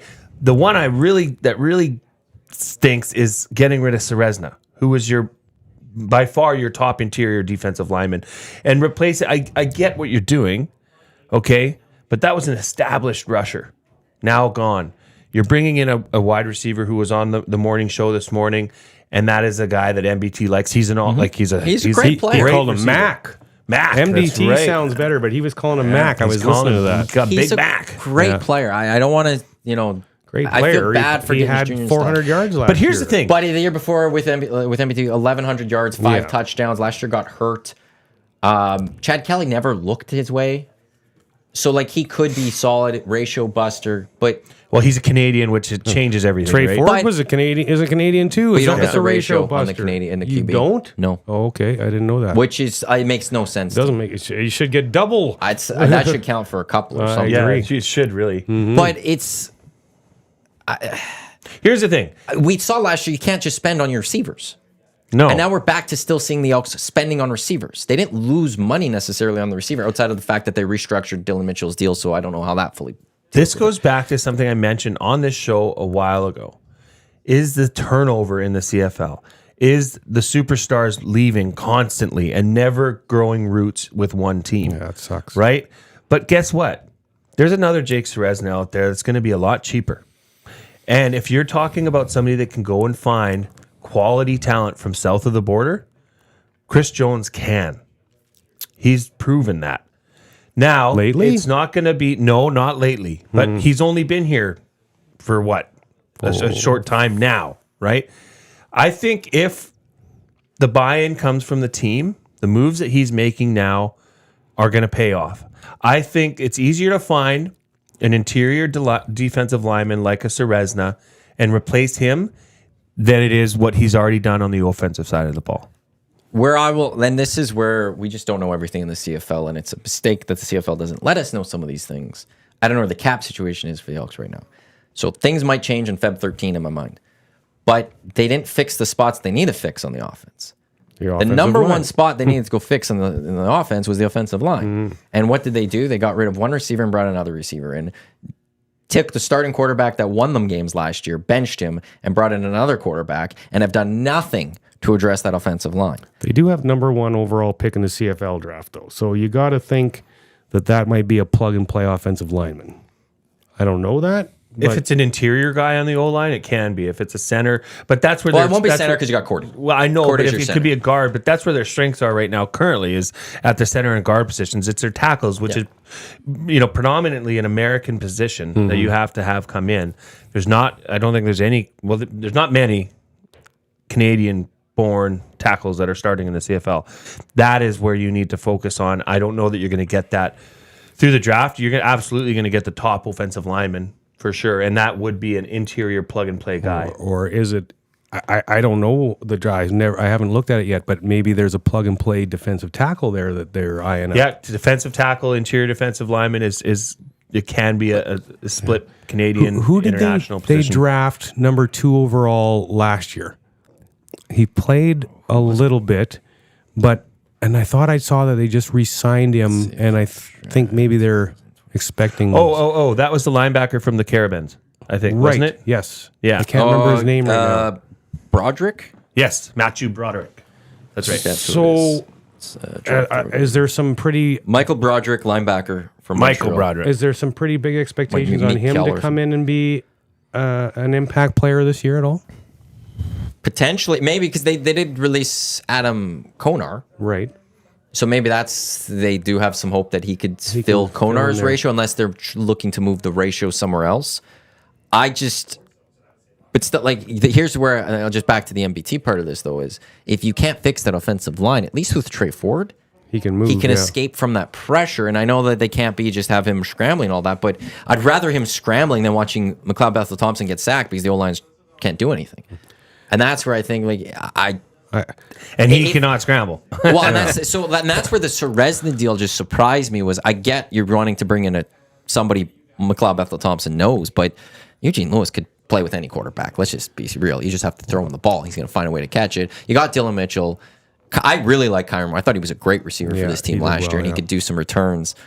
I would have rather, if you're trading away Jake Ceresna, I would have almost rather have just seen nothing come back, so that they have the cap space to know that they're going to go and spend $200,000 on the Quality. offensive line somewhere to bolster those guard or the. Quality Canadian receiver, though. He's making way less than, I would assume, making way less than Not Dunbar. It was the same as Dunbar. the Canadian receiver. The Canadian Gittins receiver Jr.? we got, yeah. What's his salary compared to Ceresna? I want to say 200. I think so. And Ceresna wouldn't have been far off of that either. Yeah. Because the Canadians get paid. When you're that good, you get paid. Ultimately, I would love to see them put in a couple of packages every game for Trey Ford to come in and expel Bethel Thompson off, and just think of what that potentially could do to the defense of the other team. You put Trey Ford in for 1 or 2 series each half, and Bethel Thompson plays 80% of the snaps, and Trey Ford plays 20% of the snaps. That could really kind of be a change of pace and create some different looks for the other team that could help the offense be successful. Yeah, maybe. This is a coach that last year could have done that with Taylor Cornelius as the starter and put Trey Ford in on dressed and put him Taylor in some Cornelius patches. is not a starter in the CFL. Right, and so that would have been the time you definitely could have a Trey Ford as packages with Taylor Cornelius as your starter, and Chris Jones chose not to dress Trey Ford. See, the problem here is that the package idea with having MBT as your quarterback is that guy can fit the ball into places. That guy can assault you aerially. Then you bring it in and you have a 50-50 player like Trey Ford who can still take the ball downfield, and I hope he'll get better. And that's an understanding of this level of football. But he can kill you with his feet, and you have to keep somebody in to spy him. And if you're not, well, there you go. Yeah. Right? I like the idea of that, and hopefully. But why couldn't you do that with Taylor Cornelius? Because he stinks. I know, but because he was an awful stinks, quarterback. but Yeah, because he stinks, why yeah. not then mix in, like, have it where you mix in Trey Ford and you mix with the offense and mess with the defense? Because there's nothing threatening with Taylor Cornelius. Nothing. MBT has an arm that will threaten your defense and make your defensive backs play off. Well, is your point not though? Why didn't they use? I used Trey Ford a little bit in there because he was unproven and he was not liked by management. That's my point where I don't see it happening with MBT. I don't see Chris Jones looking at Trey Ford. Now that the precedent has been set that yes, he can really be utilized for his running capabilities. He's smart in that respect and still get rid of the ball, play action, run pass options. There is a playbook for him now that it's been proven. I just don't know that it's a full-time playbook because you're going to get injured too. Running the ball in any professional football league, you're going to get injured. It doesn't last long. Right? That's why you need to develop. We'll see what happens to Lamar. Well, he doesn't run like he used to, though. He still runs. He still runs, but he gets down. Right? I mean, you saw last week Josh Allen with the fake slide. I hate that. In college football, they outlawed it. They should outlaw it in the NFL because that is BS. Yeah. Because earlier in that game, we have a basketball net that the boys are playing with. Earlier in that game, thoughts and prayers to Dustin's knee. Or was it? Yeah, no. So he does that earlier in the game, fake slides, takes it for a touchdown, and then later in the game gets hit, and it's a penalty. And it's like, well, the defender they have to figure, like, it's brutal. If you don't go for the tackle, he takes it to the house, and then I gave up a touchdown. Then when you try to then just tackle him because he's going to go down, you get a penalty for it. And I saw it once in college, and they outlawed it right away, going, you can't fake slide. Yeah. The moment you start looking like you're going to slide is the moment the refs could say, boom, you're down right there. Yeah. So I think we're talking too much about the offense. So with Edmonton, so the receivers are absolutely outstanding. Yep. Now have depth at quarterback. Have a really solid running back. Yep. So question marks at find 1 or 2 offensive linemen somehow, some way, which you're saying Chris Jones is capable of. I think he maybe used to be. I don't know because we haven't seen too many studs come in. But let's look on the other side of the ball. Chris Jones, who is known for having all these connections and getting these players up here, used to always have a scary good defense, and our defense has been porous ever since he's been here. Hasn't been a Chris Jones defense the last 2 years. And now we traded away the best defensive lineman on the team. When you look at that defense of Edmonton, what in the world is going to change because that defense needs to be elite? The thing I would go with is they had a younger secondary and they had their struggles during last season. But are they going to grow out of that and develop on that and go into these proven CFLers that is awesome. It helps Chris Jones. That would be the benefit I would see of this defense and go there. If they develop properly and Chris Jones coaches them properly and they have that progression that they need to have and should have, then that defense might actually be primed for a spot where it could be closer. Also, it sounds like Jason Shivers will come as DC and is having a different voice going to help push that defense the right way. Yeah, as long as they're on the same page. Which I think Shivers was here in Edmonton with Chris Jones the first time. I believe he was. I think he was on the as I'm one not of the familiar with positional him. Where coaches. has he been lately? He was DC of Saskatchewan last year. Okay. Which start of the year they looked amazing, and then Saskatchewan just collapsed as a whole, and that took him out of head coaching conversation. Yeah. I'll say, I think Jason Shivers could be the interim head coach of this team this year. Interesting. Hot take. Now, when you talk about these young secondary guys, and if they take that next step, sounds like some of the hangouts I was on earlier this year.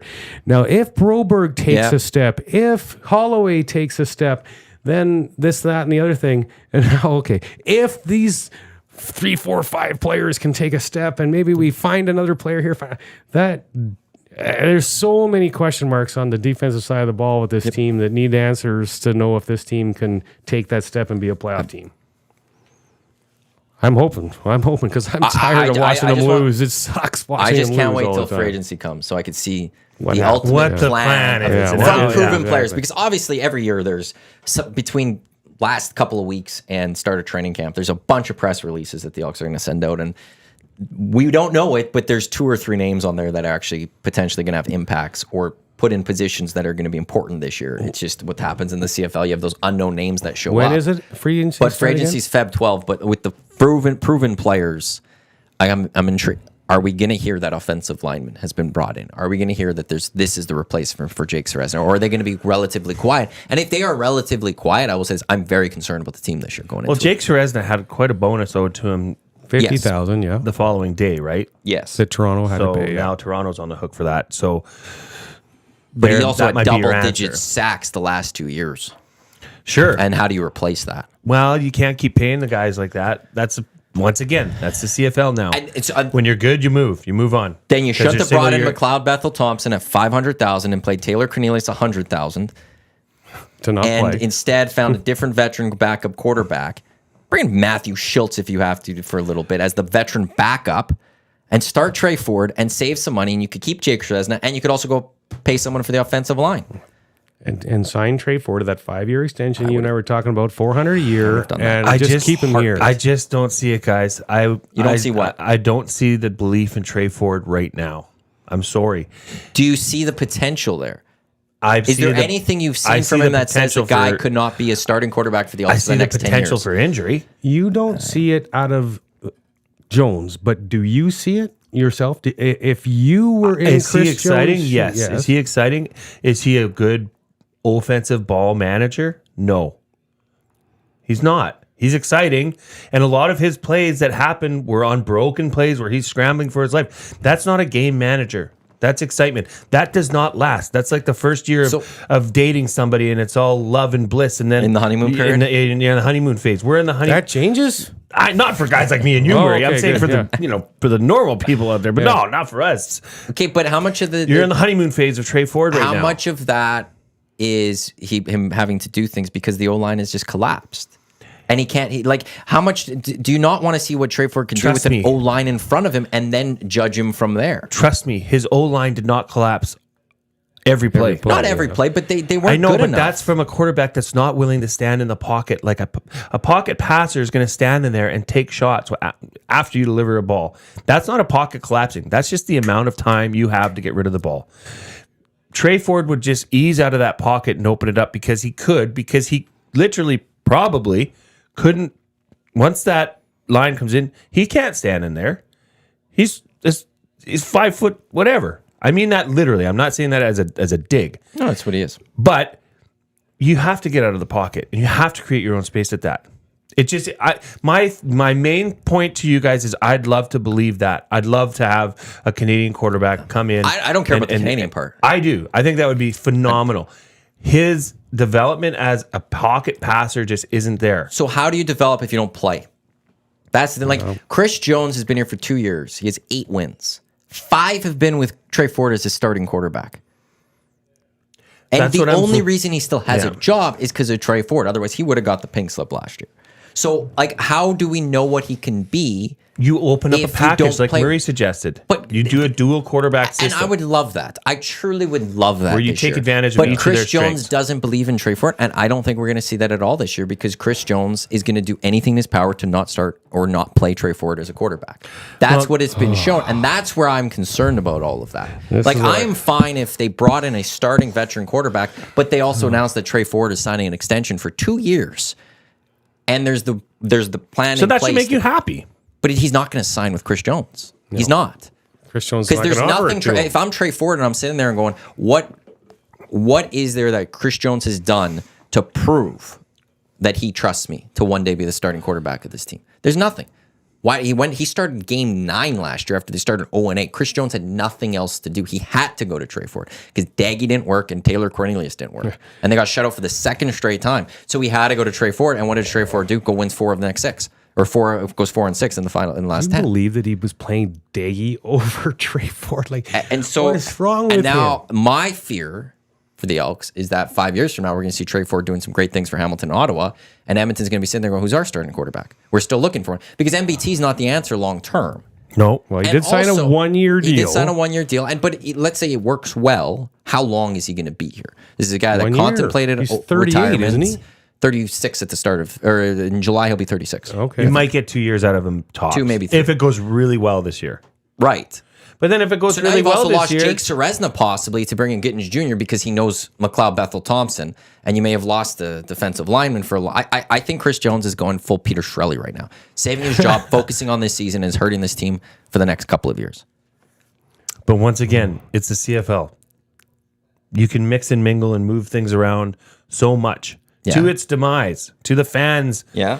Are you saying so that they could win quicker, like or get back to winning? Absolutely. But they haven't won in the last 20 years. Basically, they've had 2 good years in that time. Well, there's other factors at play, Matthew. I know. Right? I'm a Chris Jones guy, and he's made me turn on him. Yeah. Well, I think, yeah. was.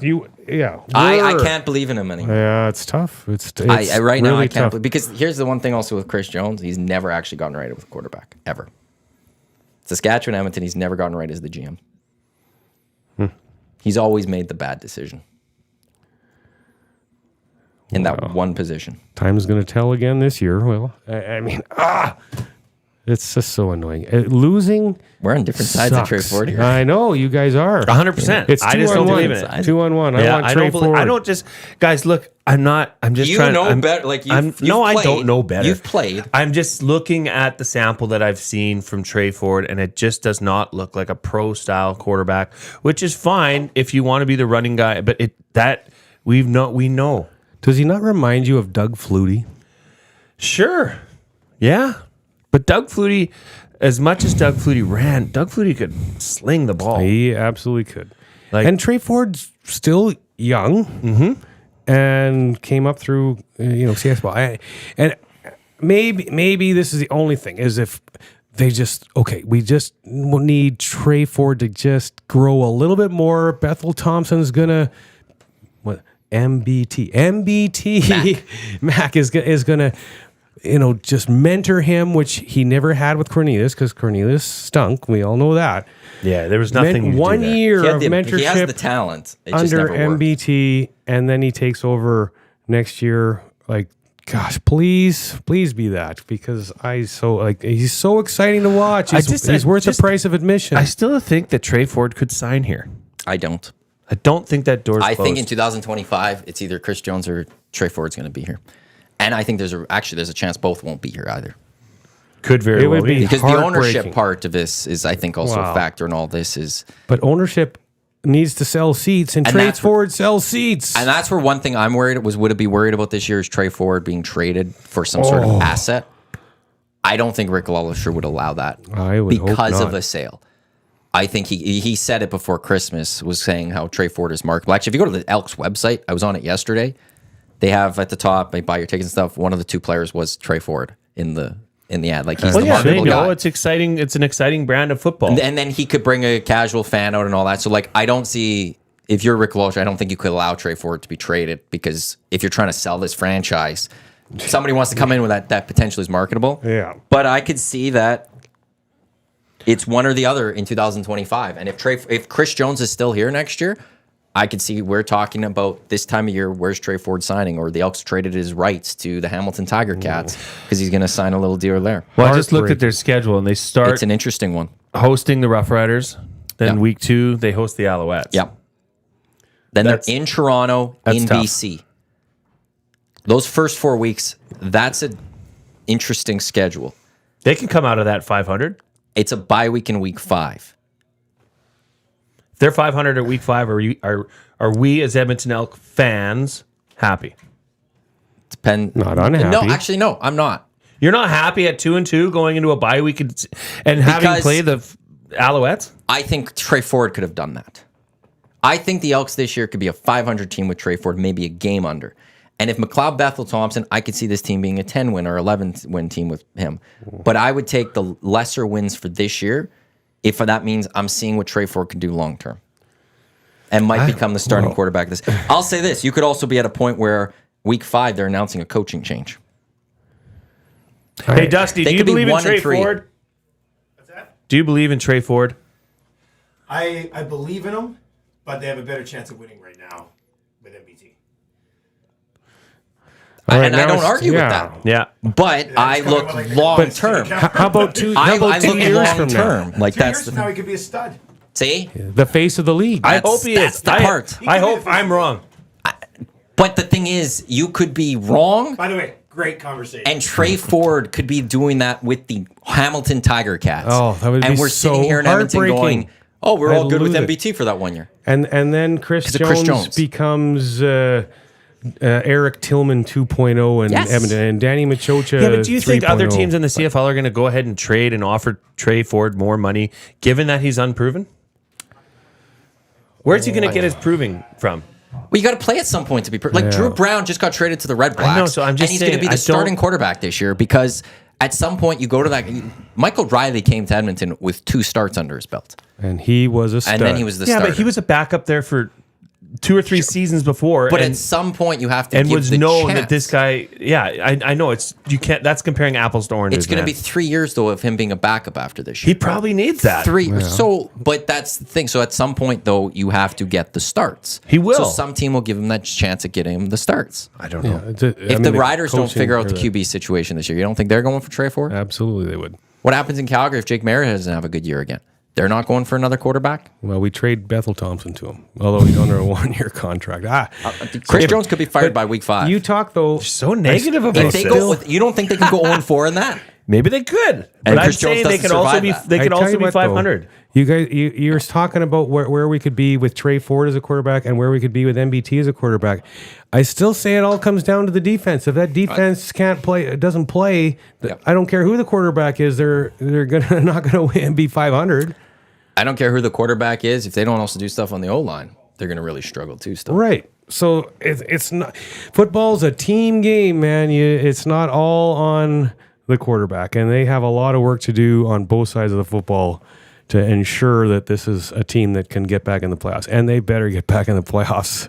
They have to. The exciting part of all this is the green and gold kickoff and post game shows reborn this year right here on Edmonton Sports Talk. I'll be back with pre and post game coverage of the Elks. I missed it last year. Sweet. I also kind of didn't miss I'll it have last to hop year. on with you once or twice. That'd be fun. Anytime. That'd be Anytime. fun. I love doing that show. Started Yeah? with Dusty. Him and I did it for a couple of years, and then he stopped doing it, and it was me and Eric, and then me and Hernan, and then me and Jeff. And last year I enjoyed being back at games, but I also missed doing the pre and post, and I can't wait. And if they're losing, if they go 0-4, let me tell you, those post games will be a little fiery, Jay. Well, maybe when we do an EST night in my suite, we'll have to do the post game at Gazzola's place so we can get there I live quick the same enough for you to place. do it. He Oh, you lives- live in the he same lives place, right? well above him, Yeah. well above So him. better reception I up could there. see the game a little 65 floors higher. Well, I would look. There's a lot we have to figure out with that, but I would love to be close to the stadium for those pre and post. So that's Can't we something do we'll it have at to the stadium? We'll have to find out. But But pre and post, it is back. It's happening. Green and it's full. It's taking the entire name from 1260. Green and gold kickoff and post game shows live on Edmonton. Good Sports for you, Talk. Maddie. That's exciting. yeah, for It's sure. my favorite. That's exciting. And the Hangout on Feb 12. We will there's nothing else that can happen almost on that day. That's going to get us to not talk about CFL free agency. We're going to be breaking down everything that's happening on the Hangout that day with CFL free agency. It is one of my favorite days. Yeah, that'd be fun. So I don't know if anyone else in Canada is going to be really be doing that, but we will be doing it right here in We'll have your comprehensive cut. Lucas breakdown. Holt will be in that day for sure. He wanted it. He's demanded it, and it's happening of Whale and the Wolf. He's going to be. What day of the week is that? It's a Tuesday. Wow. So, hey, I got a question, Maddie. I had that Stuart Skinner rant last time I was on. So I'm curious, is it my rant that shut everyone up about bitching about Stuart Skinner, or was it the 12-game winning streak, or both? He's been playing very good Ever since Murray's rant. I wouldn't even say rant. It was Murray spitting fire. Yeah. Murray speaking the truth. And then, boom, it's all changed. Yeah. The 12-game winning streak. Oh, my goodness. Something else. Yeah. Well, I mean, if there's anybody to thank for this, it's clearly you. Wow. You know, Stewie was probably listening to me. I texted him after and told him about it. Did you? Yeah. Nice. I like that. Yeah. So I don't know if he jumped on and listened or not, but. A big golfer at the ranch. Oh, they Mr. all Stuart are, I'm Skinner. sure. Yeah, for sure. Mm-hmm. It's nice to have them out there, see them out there. Absolutely. A lot of elks go out there, too. There's not a lot of elks that golf anymore. Nichols and Matt and Moz used to burn that place up. Well, yeah, and Riley. I was telling this on before. Like Riley and I were pretty tight, and he'd always bring a football when we played golf together. So when we were waiting on the group in front of us, I'd go run patterns, and he'd throw me the ball, and I mean, just playing catch with a buddy. But inside me, I'm like, oh, that must have been so cool. Holy shit, am I sitting here playing football? Another good story, though, I used to be really tight with Kamau Peterson. I haven't heard that name in so long. KP. That brings me back. So he had a game, you guys might remember this, where Ricky Ray rolled out. There was a guy covering KP, and he came off of KP to come at Ricky, and Ricky, this is like the 2-yard line. Ricky goes like this. This a little lob over top of the guy. KP's wide open in the end zone, drops it. I don't remember that. You don't remember I that? don't remember that either. Gosh. So I think the headline in the newspaper the next day was Kamau Incompleterson or something like that. And I was like, oh. So I Classic gave headline. KP crap. I'm like, KP, what the hell was that, man? And he's like, you think football's so easy? You think? And I'm just like, well, buddy, I could have caught that pass. So anyways, he invites me over to his house for a barbecue, and he has a jugs machine in the backyard. Those tires that spin. Okay. So he says, okay, we're going to show you how this is. So he says, we're going to put this at Ricky Ray speed to start. So I stand in there, take a few and catch them. And then I run in from this way, catch it, run in from this way. I'm like, yeah, this is no big deal. Like, there's no way I'm going to drop a ball. No way. Because he's trying to show me how hard this is. And he says, I'm going to tune this up to Darian Durant's speed. So I catch a few, and it hurts. Those are dangerous machines. And then I run in this way, catch, run in this way, catch it. And I mean, this hurts me when I catch it. And he's giving me shit because, am I allowed to say, yeah, it's on EST. I can say whatever I want. He's giving me heck because every one I'm catching him in my body. He goes, no, you got to catch these in your hands. He said, you're getting a 0 grade on every one of those catches because you're not catching them in your hands. I'm like, then he says, I'm going to tune it up to Brett Favre's speed. So the first one, I stand there. The first one catches me right here. Oh, God, that could break your thumb. I had a big bruise right in there in my thumb the next day. Second one he throws me, it hits me on my forearm, and I end up with a big, huge bruise on my forearm. I caught them both, but I'm like, okay, I'm out. I'm not doing this anymore. But then, just to explain about how good these guys are, I then ran the jugs machine for KP, and he would sit there and bang one hand, bang one hand, bang one hand, and I'm just like, are you out of your mind? That's crazy. Professional athletes. You see them then doing that game good. Speed where they go with the one hand. It's just like it's insane. unbelievable. It was the Michigan player in the Rose Bowl. He had that, or was it the national? One of them. He had that one-handed catch, and it was just they make it look so easy. It's incredibly difficult. Well, and him and I would play just catch too, and man, like I thought he was like on the sidelines playing with other professional football players because he just whips it at me. Like when Riley was throwing me, I mean he get it to me, but I was still like, he's realizing he's playing with a golf pro, not with a professional football player. But KP would never take it easy on me, man. Gents, that's it for the Hangout today. Really appreciate you guys as always coming in. This was a lot of fun. It's great seeing you again. Yeah, you too, buddy. Jay, it's always good seeing you. CFL free agency day. Should get a panel in here. Well, whoever wants to come in, like let's do it. We'll It's do a it hangout. afraid. We'll do it if you want to come in. Come on in. We'll plan it for Feb 12. We'll make it a big day. Coming up next here on Edmonton Sports Talk, it is the Lock Shop, and then at noon, Oil Stream. Tommy and Dusty will get you more covered on the Oilers as they won 12 straight and get you set for the Battle of Alberta tomorrow. He's Jay Milne. He's Murray McCourt. I'm Matt Iwanyk. Thanks for tuning in to the EST Hangout presented by Mott's Clamato Caesar. Lock Shop coming up in minutes. Thanks for tuning in and enjoy your weekend.